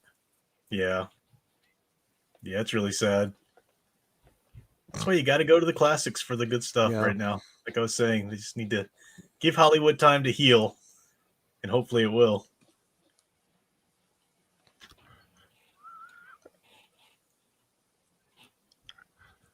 Numb. Arcade Burns says 3 different castles. One will be arcade, the second a mini golf course, and the third also a water park and roller coasters. Yeah, exactly. I'd never leave the roller coaster one. Yeah, I love roller coasters. I didn't know Fan Man didn't like rides, Al. He was talking about that. I'm a roller coaster nut. I love those. Alyssa is too. Did I tell you guys about that? Well, I know he's a little put off by the fact that the water ride sank at Disneyland.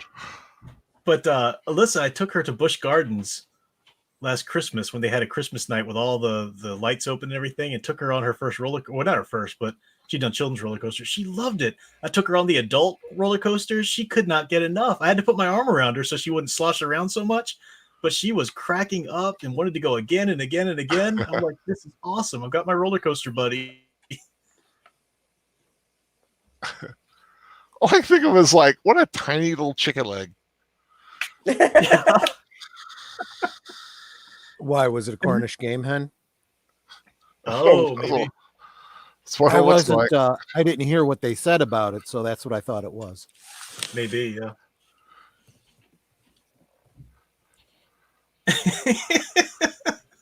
A Mayo brother or one of those French upstairs girls. But look how smoothly he's playing her. He just leans back like, yep, it's, I guess I'd kill myself if this and that. And she's just playing right into it. Excuse me.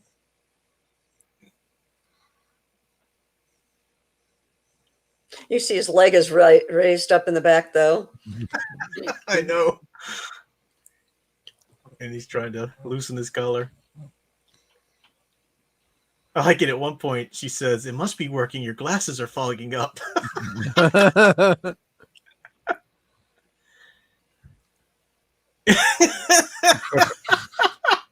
You might as well stop. It's no use. Oh, the light switch is over there.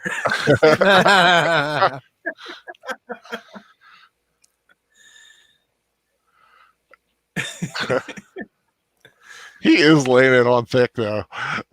Oh, yeah. Yeah, where Jack Lemmon gets the short end of the stick in this movie. But it's so hilarious. And I don't think anybody could play what's going to happen with Jack Lemmon once we cut over to him as well as he did. But I can see that being a very happy ending for him, though. I wonder if Cary Grant ever saw this movie and said, were you trying to sound like me?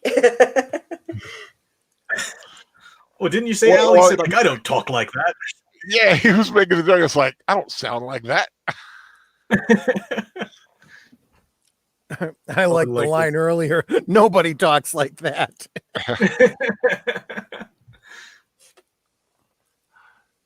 Now, this is where they're pushing the Hays Code on the length of a kiss.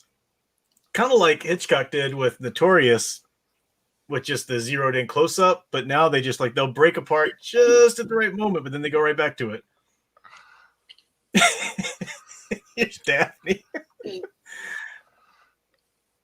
Now she's just like, whatever, I'm having to do this at this point.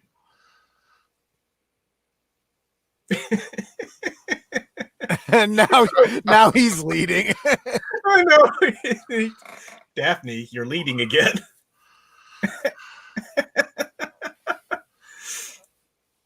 So it's funny, this is part of the comedy that we juxtapose that scene between Joe getting all this, makeout action here from Sugar, and he's supposed to act like he's just barely, not even remotely getting anything out of it. But then we actually see Daphne slowly start to get into her role, which is hilarious. That's the cool thing about comedy. If you're going to do something outrageous, play it against something ironic or some kind of wall that makes it seem even more outrageous.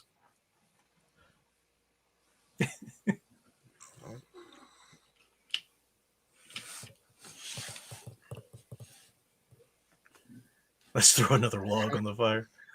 Professor Geek, Stephen Cruz says, I can't do huge roller coasters either. I get all sick. Fan Man and I would be friends that hold the swag and wave to you in line from the bench. There you go.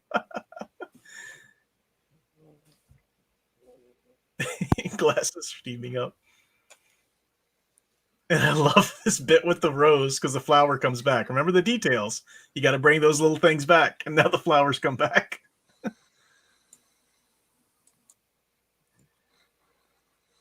The music is really great too. The juxtaposition of the tango and then this, big romantic suite here. Yep, those glasses are definitely fogged up now.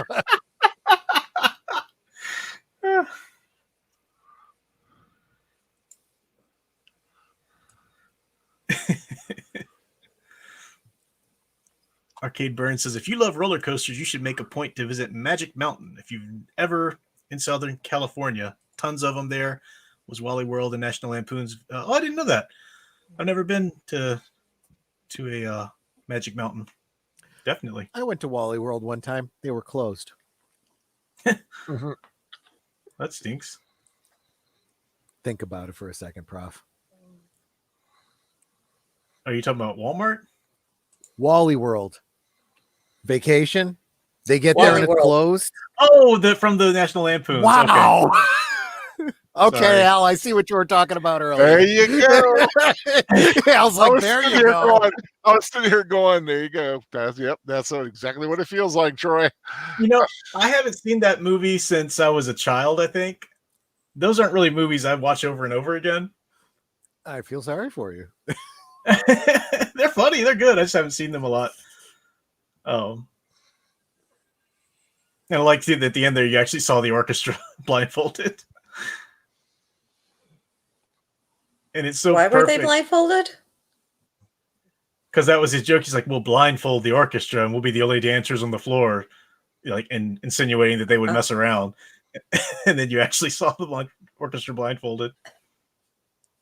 Oh, and he's all schnockered up, so that smooths over anything he might find amiss. Yep. I like that he just very easily puts it in and forward. But you notice there was a trick there. The shift was tight, so you heard it pop. Oh, okay. I didn't catch that. Yep. I was wondering that. I'm like, why is he having such a hard time putting it in gear? But when I saw him do it and I heard that sound, I was like, I get it. Only someone who owned the boat would know that. I do love this little running joke. How much do I owe the milk fund so far?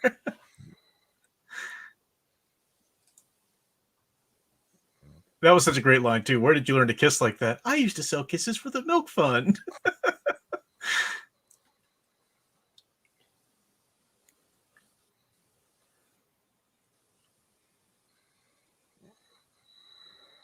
And that cutesy little flirty, oh, I forgot to give you the change. Or receipt.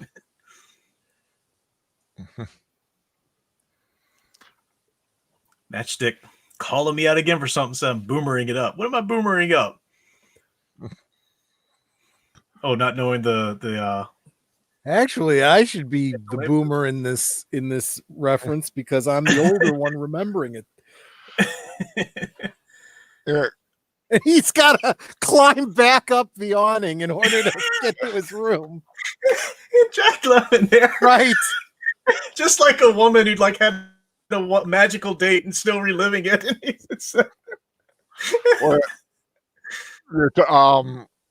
Jack Lemmon and Joey Brown were taught the tango by George Raft, the guy who plays Spats. Oh, I didn't know that. Okay. He taught them how to tango. Who's the lucky girl? I am. And at this point, we get that line again, return. You have to return to these things. We said, you can't marry him. You're a girl. He's like, oh, you're a boy. And then suddenly he does the same thing. I'm a boy. I'm a boy. I'm a boy. I wish I were dead. It's the same line.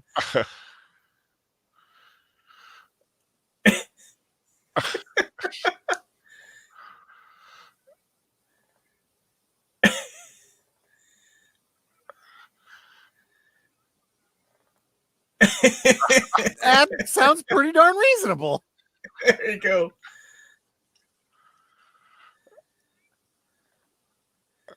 Oh, shit. That's the problem. We need our mother's approval. See you, Brian Gilmartin. Thanks for hanging out with us. Green Lion Girl, too. See you, Green Lion Girl. Thanks for hanging out. It's been a while since I saw you, Green Lion Girl. Great to see you.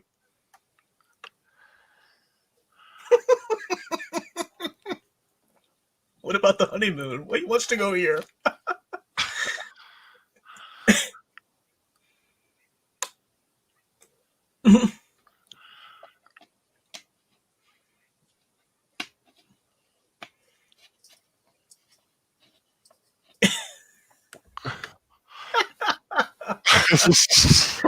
It makes sense.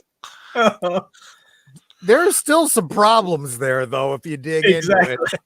Exactly. He said there are conventions, there are laws.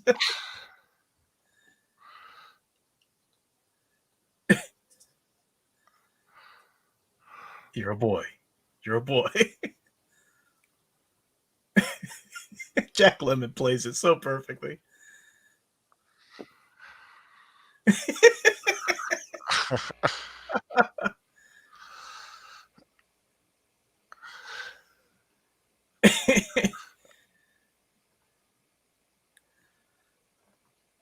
What are you doing? The bum?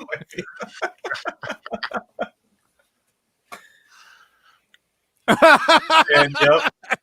Now he realizes he can use it for his own.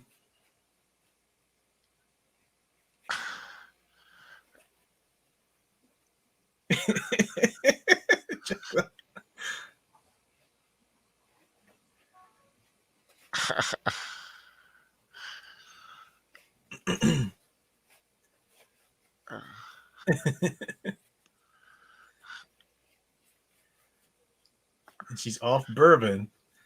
She's trying to be the society girl now. She got fresh.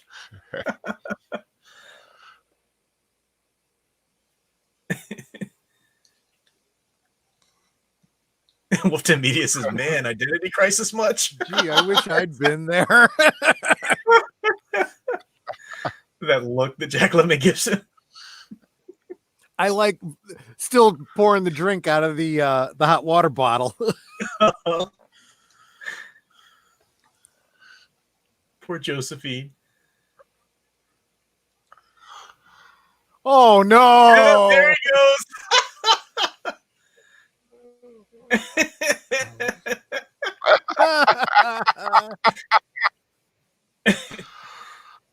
And I love that you see the shadow and then the spats. Great entrance too. Yeah, great entrance. Great entrance. And it's over the name of the hotel, which tells you exactly where it is. Everything you need to know about it's right there. Perfect.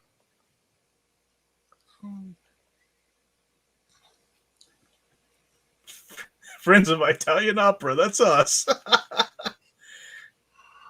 I love that it's a mobster convention.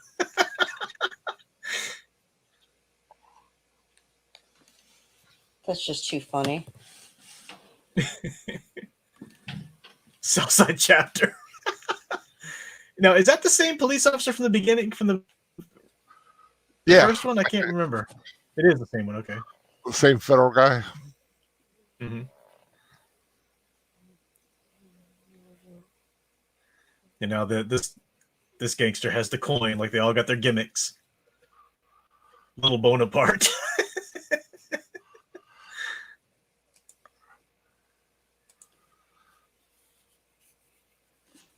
Yeah, Little Bonaparte played by Nehemiah Persoff, who was in an episode of Star Trek TNG. Huh. What were you going to say, Nanette? That fellow wasn't flipping that coin very well. No, I noticed that. That's too. true. He's just kind of tossing it. Yeah. There are the bullets. Like that big basket of guns he's got.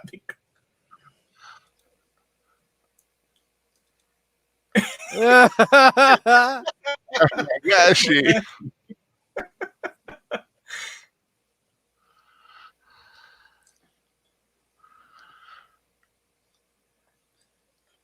See, he's not even flipping it. Yeah. Yep. And the thing is that was a reference to Scarface, because that's what he used to do in Scarface. Flip the coin. That's right. Yeah, Billy Wilder liked to play with conventions in movies too. You know, like just like with Double Indemnity and how he would bring in and kind of smush genres together and whatnot. And by this point in his career, like I said, he'd been in the film industry for so long as a writer first. He's almost as old as the industry himself, so he liked to play with the history of it.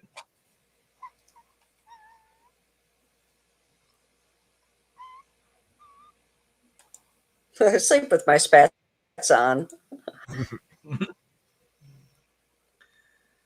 So now you bring back the fact that witnesses. So this is good because now they're in Florida. You'd imagine they'd be beyond that, but nope, they are looking for the witnesses still.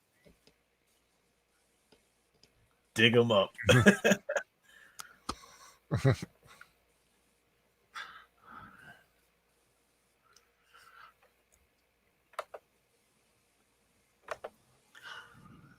Yeah, Media said almost forgot about the Gangsters. Yeah, exactly. That's the cool thing. You get wrapped up in this one part of the story, but when they come back again, they're not out of nowhere because you've already established they're from before. That's the thing that Billy Wilder was so good at. Nothing is random. Nothing is just used once. They always bring it back. Sorry, go ahead, Troy. And the audience is having the same reaction that they're about to. Mm-hmm. And sudden realization, right? Yep. They will not have that clear picture in the mirror. Yeah. Uh-oh. My oh, there we go. My Amazon stream was getting a little fuzzy for a second. Thankfully it cleared up. Yeah, I actually had to close my YouTube because for whatever reason it kept lagging so much that, like, Prof, you'd mention a comment and I'd be looking in the stream going, why am I not seeing that comment? And it was like lagging so badly that it was like at least 10 minutes behind. So I just shut it. And I'm just on StreamYard now. No. It's just my really slow computer. That's all. Because I'm on my backup. Yeah. But you sound nice and clear. Thank you. I wonder why that is. Wouldn't be caught dead in Chicago. What floor are you on? And he looks, oh, now he knows their room number. Oh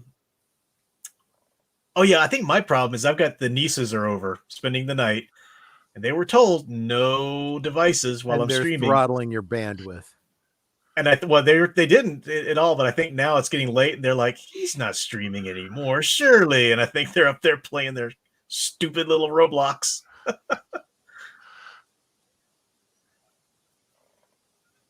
If they undress me at the morgue, I'm going to die of shame.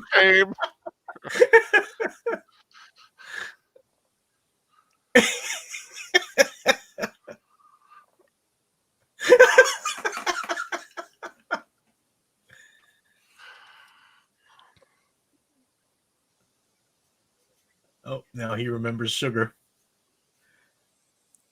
Little bit of I mean, this is the same kind of trope that you see in like The Music Man, you know, getting your foot caught in the door. Mm-hmm. You got the whole scam going, but you fell for your own scam. Yep, exactly. And two, when he looks down at the hat, again, it's like that subtle character arc for him. She's all the men that kept leaving her, kept running away and leaving her. And he's like, I can't do that to her again, you know, even though that's the kind of thing he, of course, would do before.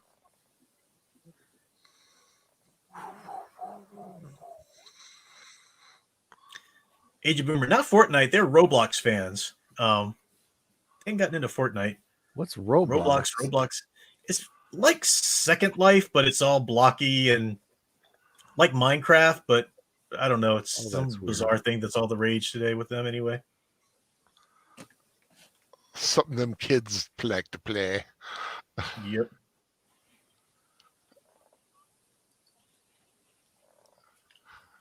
And here again is the word ethereal beauty, where she's slightly tousled hair and her makeup is perfect. She's just so beautiful. Ethereal. That's it. Yep. And yeah, I'm sure you were sorting shells. So he's trying to get out of it. Oh, Casey Scott. Yeah, your niece plays Roblox a lot too. Yeah, okay, so it's not just mine.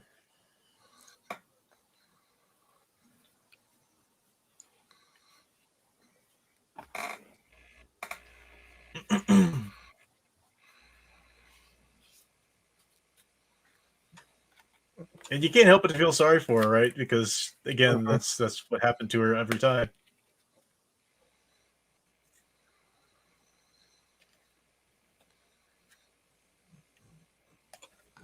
Ouch. Yep.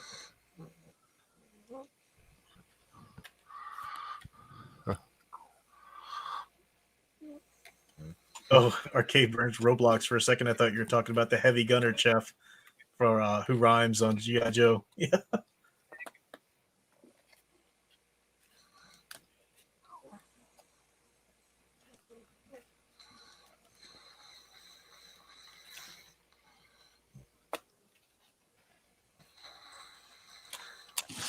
It is. Yep, here we go. Of course, that's their ticket out.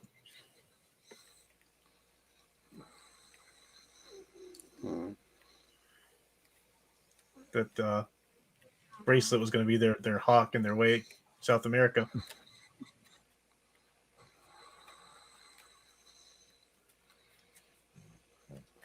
So at this point, I mean, they're without anything at this point, giving that away.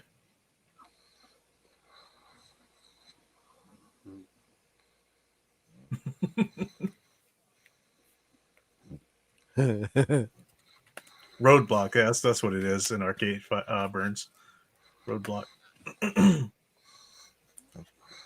Poor Jerry. They were his flowers and his bracelet. I know, man. He earned them his flowers over there in the corner. He earned them all fair and square. Poor Daphne. Let me tell you, if any guy sends me flowers, they're going to Netter.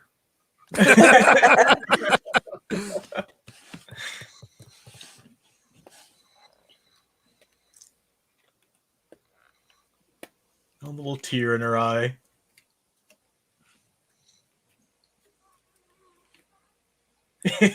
Jerry, look at that.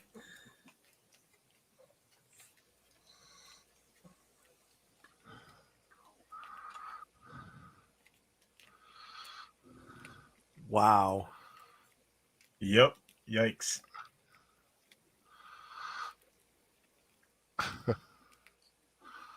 It's kind of light.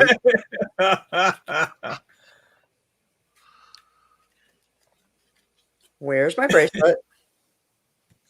We did the right thing.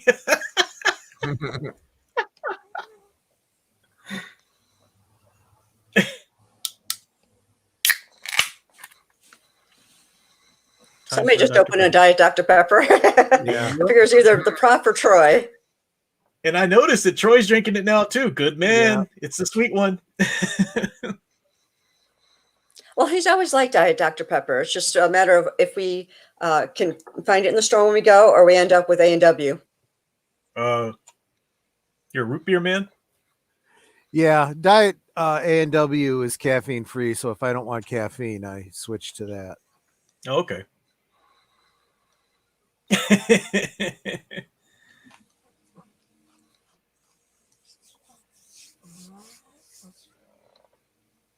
I was in London once. It was I was wanting to try actual British food, which was a mistake. So I went to the actual, not a pub, because that was actually pretty decent, but the a nice restaurant that was a British restaurant, and everything was just so nasty. And to drink, I'm not a big alcohol guy, so they had ginger beer. Oh yeah, like, well, maybe that's I like love beer. ginger beer. Oh, it's nasty. It was so bland. It was just like seltzer water. What? With like a hint of ginger.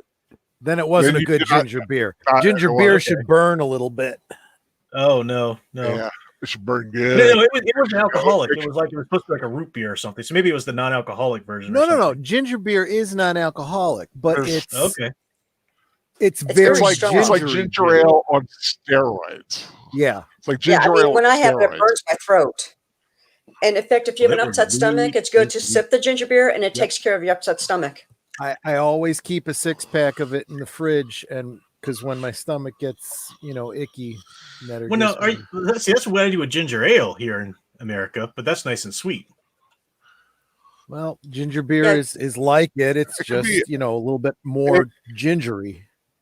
Yeah, it could be the brand. It could be it could be a number of things. Just like not all colas. Every time I hear the professor talk about something British, I feel bad for him because he's getting, the raw deal here. It's like, no, not all British food is bad. You just got a raw deal there. Now here we go. They noticed because it's the broads from the elevator, but now they're a bass and a saxophone. And they see the bullet holes. There we go. So what they're basically saying is these mobsters are smarter than everybody else that they have encountered through the whole movie. Yep. Well, they had a reference point at least. They'd seen them before and knew the instruments they played. True. But smart of them to actually climb back up. Canada Dry Bold, Age of Rumor. Yeah. Canada Dry ginger ale is good. Yeah. You don't like ginger beer? Unsubbing. As you read this, Well, apparently I haven't had real ginger beer. It was a horrible, horrible mixture I had, apparently. Yeah, Yeah, I mean, it just sounds like when you get a fountain drink and you get the seltzer without the syrup. Yeah, you know? Yeah, exactly. Yeah. That's what it tasted like too. That's probably exactly what happened. And you're always thinking, well, I guess that's ginger beer. Mm-hmm. But fish and chips were awesome. Beans and toast wasn't that bad either. Beans and toast done right is incredible. Yeah. That's kind of snack food, though. Still got the high heels.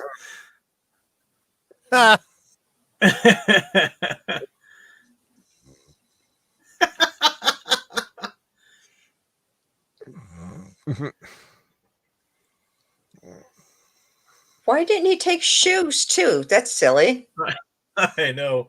Well, then he wouldn't be walking around barefoot, which would also have been suspect. But yeah, he's still in the high heels running around for comedic effect. It was like a little Scooby Doo moment with the hallway there. Bam! Grab a cannoli as you run through. Uh-huh. Oh, and now they're right in the belly of the beast. Exactly. And right underneath Spatz's table there. So good. No. So good. Oh gosh. Steven Cruz said, okay, I'll let it slide. Resubbing. Arcade Burns to talk about the Mysterio Dark Berry Dr. Pepper they offered last year. It's hard to get. We'll call back to Jimmy Cagney there he was going to shove a grapefruit in his face. Yep. Oh, that's right. Yep. What was the actress's name that he did that to? I forget. Mae Clark. Mae Clark, yeah. Who played Elizabeth who would be married Frankenstein in the first film. Yeah. So this guy's supposed to be an analog for Capone? Yeah. Oh, him? No, he's Mussolini. Oh, okay. Yeah. A little Bonaparte, though. With the hearing aid. So the spats keep coming back. That little detail there. Look at that one guy's nose. I know, it's like bulbous. Uh-huh. They all look like Dick Tracy characters. It's perfect. Uh-huh.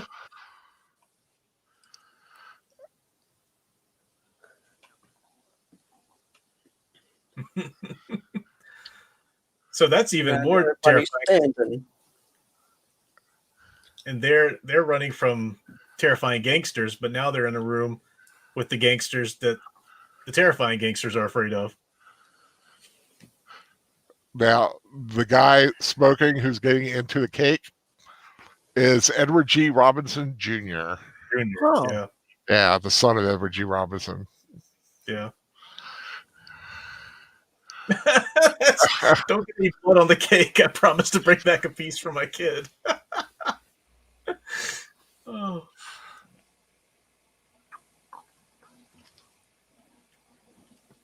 So the different roles, like again, they dressed up as the different people, but now you've also got this it's usually the girl that jumps out of the cake, right? But now we've got the guy with the gun playing with these different roles.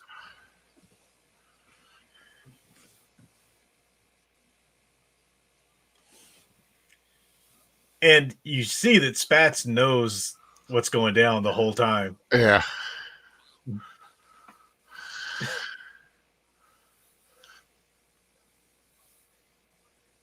I love this back and forth with his speech too.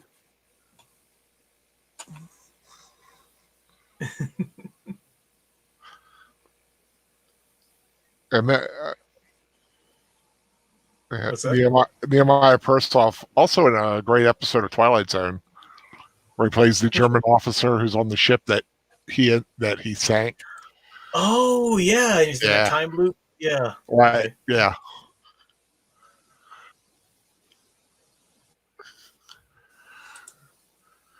Yep. So that hearing aid that he has, I believe that's the same model that is used by David Lynch in Twin Peaks in his role as Agent Cole. Oh, okay. What year is Twin Peaks set in? Well, it's interesting you say that. It's supposed to be contemporary, so like, the late 80s, but it's supposed to have that kind of timeless feel, Yeah, okay. Because I was imagining that would be a newer model, but so there's a lot of anachronistic things, the styles and whatnot that are kind of retro. Okay.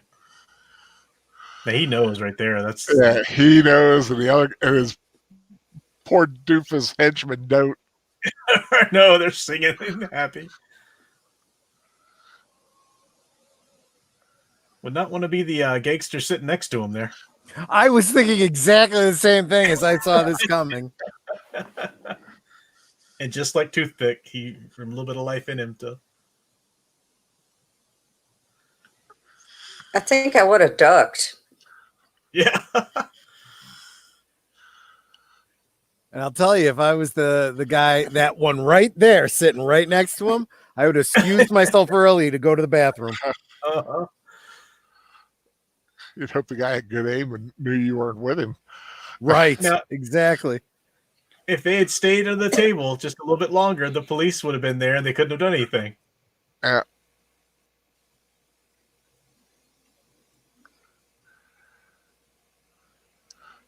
You want to make a federal case of it?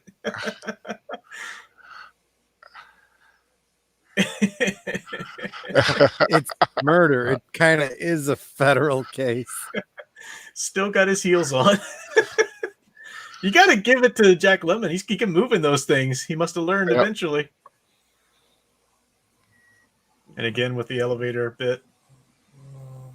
Oh my gosh! Very cartoony, but so perfect.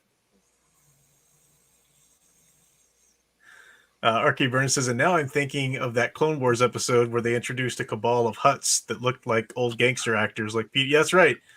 Yeah, Peter Lorre and Edward G. Robinson. Yeah, that was a great episode, great arc.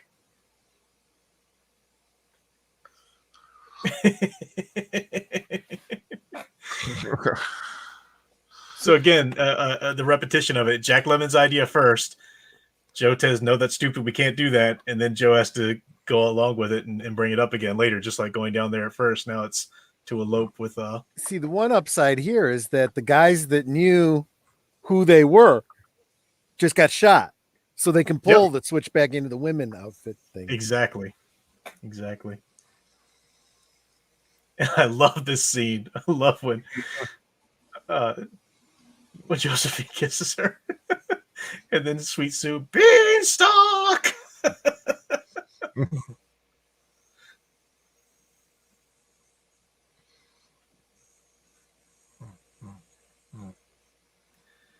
Wolfton Media says, to this movie's credit, it didn't have Trainer Granny. Try help me something. What? Trainer Granny? I don't get the reference, Wolfton Media. Am I being dense right now, or...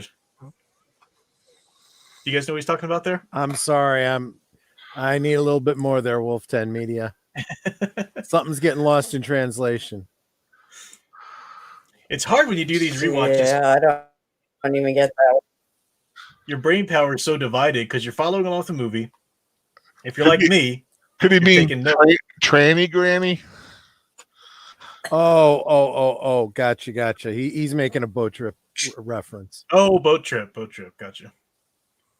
Yeah, that's the other thing. You get one typo and we're lost, Yeah. But no, you got to focus on the film. You got to focus on your comments that you're making. Yeah, keep everybody else's comments, so you're responding to those, and then responding to the chat. And sometimes people will make a reference, and I'm like, I should know that, but I just don't at this point. And like Sugar's eyes when she sees who it is. Yeah. And he still has no glasses.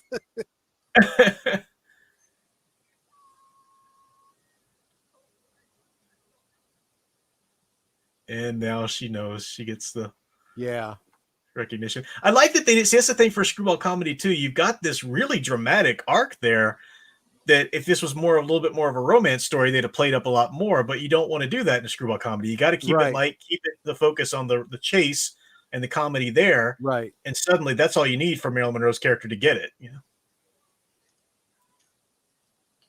know? And had he not gone down to kiss her, they would have been able to get away. Yep. See, I really wish Sound Engraver was here right now because this music, the chase music, is just so iconic. I would love to hear a commentary on that. Yeah. Yeah. And again, too, like everything's so in this scene here, you've got in a second, we'll have Joe telling Sugar that no, you shouldn't be with me, you know, and this, that, and she keeps saying, I don't care. And then you've got Jerry telling Osgood that no, you don't want to be with me, and he keeps saying he doesn't care, you know. Just drive. She's so eager. And she's riding the bikes, the same stolen bike. I didn't catch that. It's the same bike. You're right. Yep. Well, there was actually a rack of bikes, so it could be the same one. Yeah. Flower Girl.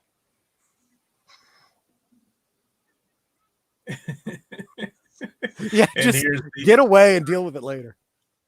Just drive. One of the most iconic endings. One of the most iconic endings in any film ever is right here.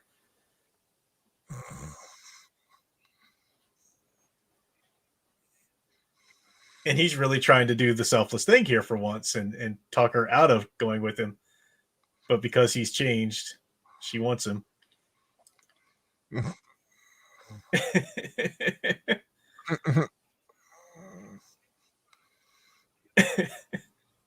It's white lace.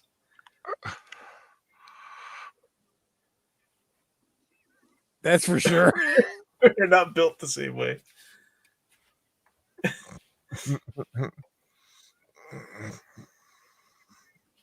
And he's so unbothered. Why not? Yeah. Not a natural blonde. I smoke. Arcade Burns says, is someone asleep? No, that's just Big Al. I can never have children. Well, adopt. And here we go. Well, nobody's perfect. Exactly. And that is the perfect moment. The end. it's so perfect. Now, that wouldn't play well at all today. They'd never let it play like that, or they, exactly. You know, LGBT rights or something or another. But it's just funny. It's perfect. That was great. Wow. No matter what excuse he came up with, it's like that's okay. I forgive you. Nobody's perfect. Yep. I mean, that was great. You're not escaping from Osgood. I think Osgood and Jerry will live happily ever after. Wow. I'm shipping. You're shipping. I'm shipping. Well, he can get his alimony, that's for sure. Oh man. All right, so than her. So Al, this was earlier today was your first time seeing it. You liked it? Oh yeah, I liked it very much. I really did. Yeah. Well, like I said, like last week I saw the last bit of it. I saw the I know you saw the ending first. You ruined it. Yeah, cake scene on. Yeah, from the cake scene on, I saw the rest. But it was kind of neat to see how everything led up to that. Yeah, I don't mind seeing things out of order. That doesn't bother me. I know. Would drive me crazy, but you never mind it. Tim Media says that was amazing. Stephen Cruz likes it. Cool. Very cool. Good stuff. Yeah. And that is so we started with Bringing Up Baby, a very early screwball comedy, and then we jumped almost to the end of that era of screwball comedies. They certainly continued and morphed into a very 60s style, later. But this was right at the end of that.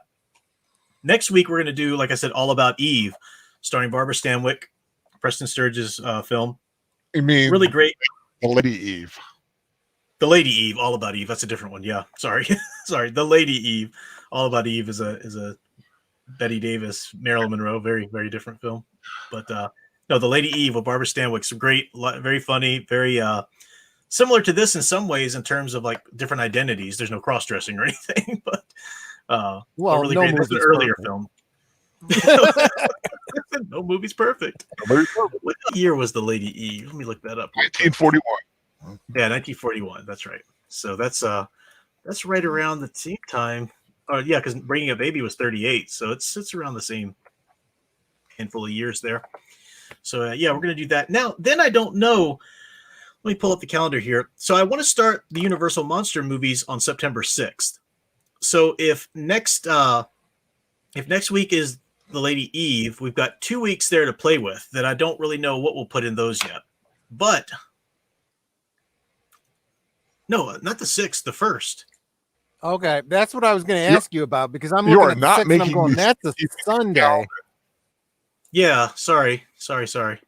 You're not making doing these calendars easy, Professor. Sorry.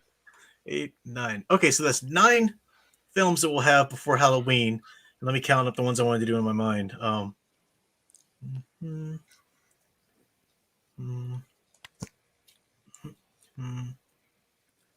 Okay, yeah. So we're going to start on the September 1st then with Invisible Man. That's the one we're going to start with, I think. Now, a part of me was tempted to go in order, like start with Dracula. But if we do that, all of the really, I mean, they're all wonderful. But then if we do that, all of the super classic ones are done when we actually get close to Halloween. So I wanted to have, something done, but we're going to do Dracula. We're going to do Frankenstein. We're going to do Bride of Frankenstein, the Wolfman, the Mummy. We're going to do The Invisible Man, like I said, Creature of the Black Lagoon. Now, for Invisible Man, are you doing Claude Rains or are you doing David McCallum? Claude Rains. Okay. Claude Rains. Gotta do and then we're going to do the Universal Jekyll and Hyde. Yeah. But we're going to do the Jekyll and Hyde because there were a couple of them. There's old Universal with John Barrymore. They're actually. But, that's not Universal, though. Yeah, but it's still that same era. It's usually counted in there. It's an era, but it's not. I'm just saying. Yeah, but they're classic. I know. I'm looking for the name of the guy. Not the Spencer Tracy one, but the 1941. Was that it? Wait, are you still talking Invisible Man? Talking about No, I'm looking for the Jekyll and Hyde one now. Oh, okay. What's the guy's? You know these things, Al. What's the actor's name? I'm trying to think. The other one. Remember, Yeah, I said I know Universal. He's not Universal. Yeah. Frederick March. Frederick March. That's it. Yeah. Wow, I was able to pull it up without looking it up. I love it. My brain works. 1931, which is very much still in the era of so I count it as Universal, even though it technically isn't, It's that era, it's that same kind of thing, Yeah, so we'll do that one too. So we got a good, all the classic ones from the 30s and right around the early 40s. So you did say Invisible Man on the 1st? Yes, Invisible Man will be the first. So we'll do the Lady Eve next week, and then we've got 2 more. A couple weeks to play with. The Lady Eve on the 11th. Yes, I am doing my calendar as well. Well, the good thing I had not typed in the Thin Man because I had a feeling he was going to pull something like this. I've made it easy because it's really easy for me to drop the pictures in and swap them out. So yeah, that does look pretty simple there. Yeah. Now, Troy, do you have your other links ready to go? I do, but I can only do so much at once. Matchstick says for the Weeb Watch this Sunday they're doing a comedy named Konosuba. Is that how we've heard it pronounced many different ways at this point? He says Suba pronounced like tsunami, so Konosunami? Is that a name? Okay. And for Halloween, we watch Cool. Very cool. And Invisible Man is 1933. Yes, Yep, Claude Rains.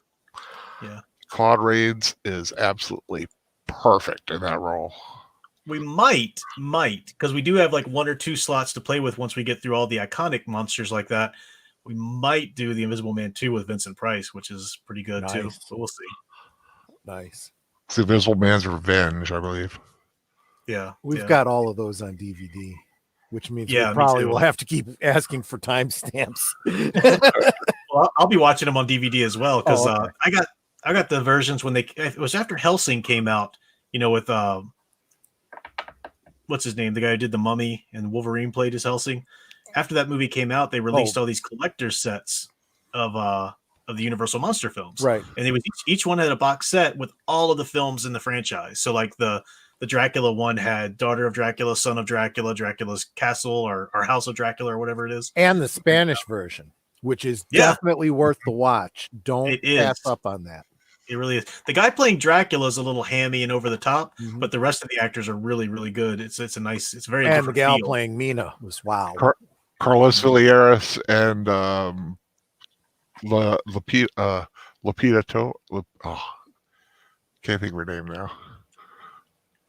But yeah, she's gorgeous. Yeah.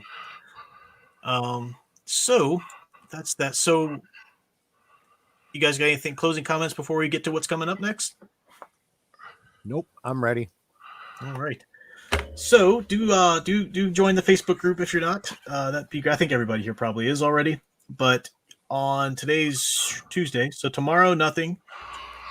Thursday there'll be a Second Cup Cafe in the morning on Fan Man's channel, and then Thursday night we finish out Scoundrels. Last 2 chapters, and lots of amazing stuff in those last 2 chapters. Oh yeah. No spoilers, Al, or Sound Engraver is going to get you. Nope, that's right. Hey, I am okay. Like, hey, see, you put it out there. You guys invoke it. You're the one that's going to get it. I was laughing, and you started mentioning it, and see, now we're talking about it. Oh, sorry. Now we're getting territory. See, you get me going down the hallway. Okay, so that's Thursday. Then Friday night is Fan Man Tonight, and Saturday is Fantasia on Sound Engraver's channel. So we will be over there. All of us will be over there meeting at Sound Engraver's channel. So make sure you're subscribed to that, of course. Hopefully you are. And Fantasia, I think she said 9:30. Is that what she said, guys? I think it was something like that. Yeah, like that. 9:30ish.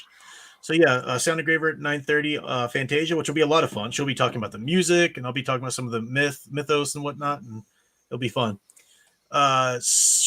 Sunday night is Weeb Watch this time, right? Yep. Yeah.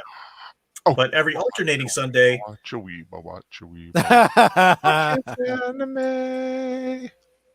And every alternating Sunday is Study Hall on Age of Boomer. Is that on Age of Boomer's channel every week now, Troy, or does it alternate between yours? Don't know. We haven't really decided on that yet, but I'm going to drop Age of Boomer's channel anyway. Yeah. Just everybody go subscribe to Age of Boomer. Or as Troy knows, I'm Age of Boomer from that horrific state of Florida. as Troy knows him, Florida man. What's funny is he actually put in the chat that he didn't know what Florida man was, and he has to go look it up. Oh, that's a fun lookup. That's one of those things. You know how people say, don't look it up on Google? Google Florida man. It's worth it. That's a rabbit hole.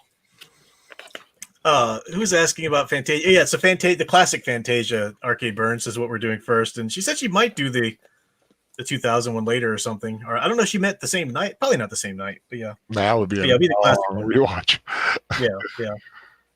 That brings us back to Monday, and I'm just going to go ahead and drop Sound Engraver again.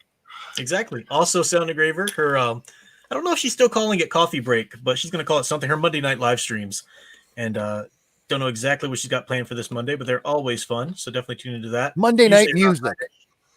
Monday Night Muse, I think is. Oh, there you go. Muse, yeah. Monday Night Muse. Sound Engraver, the Monday Night Muse. Don't act like you just came up with that. I just said. But I added. You came up with it. I perfected it. Oh, whatever. And then Tuesday night we'll be back here for the Lady Eve. So there we go. Nice, Awesome. nice full week of content. So tomorrow night I do schoolwork. So that's how that rolls. And of course, for everyone's channel, don't forget to like, subscribe, hit the notification bell. It helps all of us when you go to our channels and do all those YouTube things. And if you haven't already thumbs up for tonight's stream, please make sure you do that. It does help all those algorithms and things. Yes. Hey, and yeah, show some love for Netter's Network too. We don't have her in this week's rotation, but I'm dropping her link anyway. Please do. Go do the like, the subscribe, the share, the ring the bell, the drop it like it's hot, whatever. Drop it like it's hot. And yeah, I mean, thanks to those who do the super chats, much appreciated. Really is deeply appreciated. I thank you guys. But even those who can't super chat, like Nanette was saying, the subscribe, the thumbs up, when you remember, and the bell notification, that all helps, and it's all much appreciated. So it's a nice little community we got here. It's a nice little everybody. I like the fact that people are starting their own channels. I love that Agent Boomer's got his now and stuff. So it does nice. It's a nice little the little Professor Geek has become quite a friends and family network here. Yeah. So and just remember that for every $10 the professor gets, he buys a pizza, probably with ketchup and anchovies or something like that. Ketchup and anchovies. But no onions. But no onions. No onions. Well, Wolfton can be me too. That's right. Cool. Now, Wolfton Media, you're on Sunday nights too, I think, aren't you? Or you can let me know or say it in the chat there. But yeah, I know you've been like guesting on Ishii's channel and stuff like that. So yeah, and he's been in on the Weeb Watch too. So that's right. Yep. That's right. I remember that. Yeah, good stuff. All right. Well, thanks to those who hung around ever since the pre-show. That pre-show will be cut out and edited together as its own video, like I always do. And yeah, so glad I got to do some content there. Maybe even a couple videos if that art analysis part is long enough or something. So yeah, I'll do that soon as well. Thanks to everybody for hanging out with the movie. Hopefully those of you who watched the movie enjoyed it. Sounds like everybody did. And thanks to my panel here. Thank you guys for hanging out with me and being on the show as always. You're very welcome. Absolutely. Any last words before we call it a night?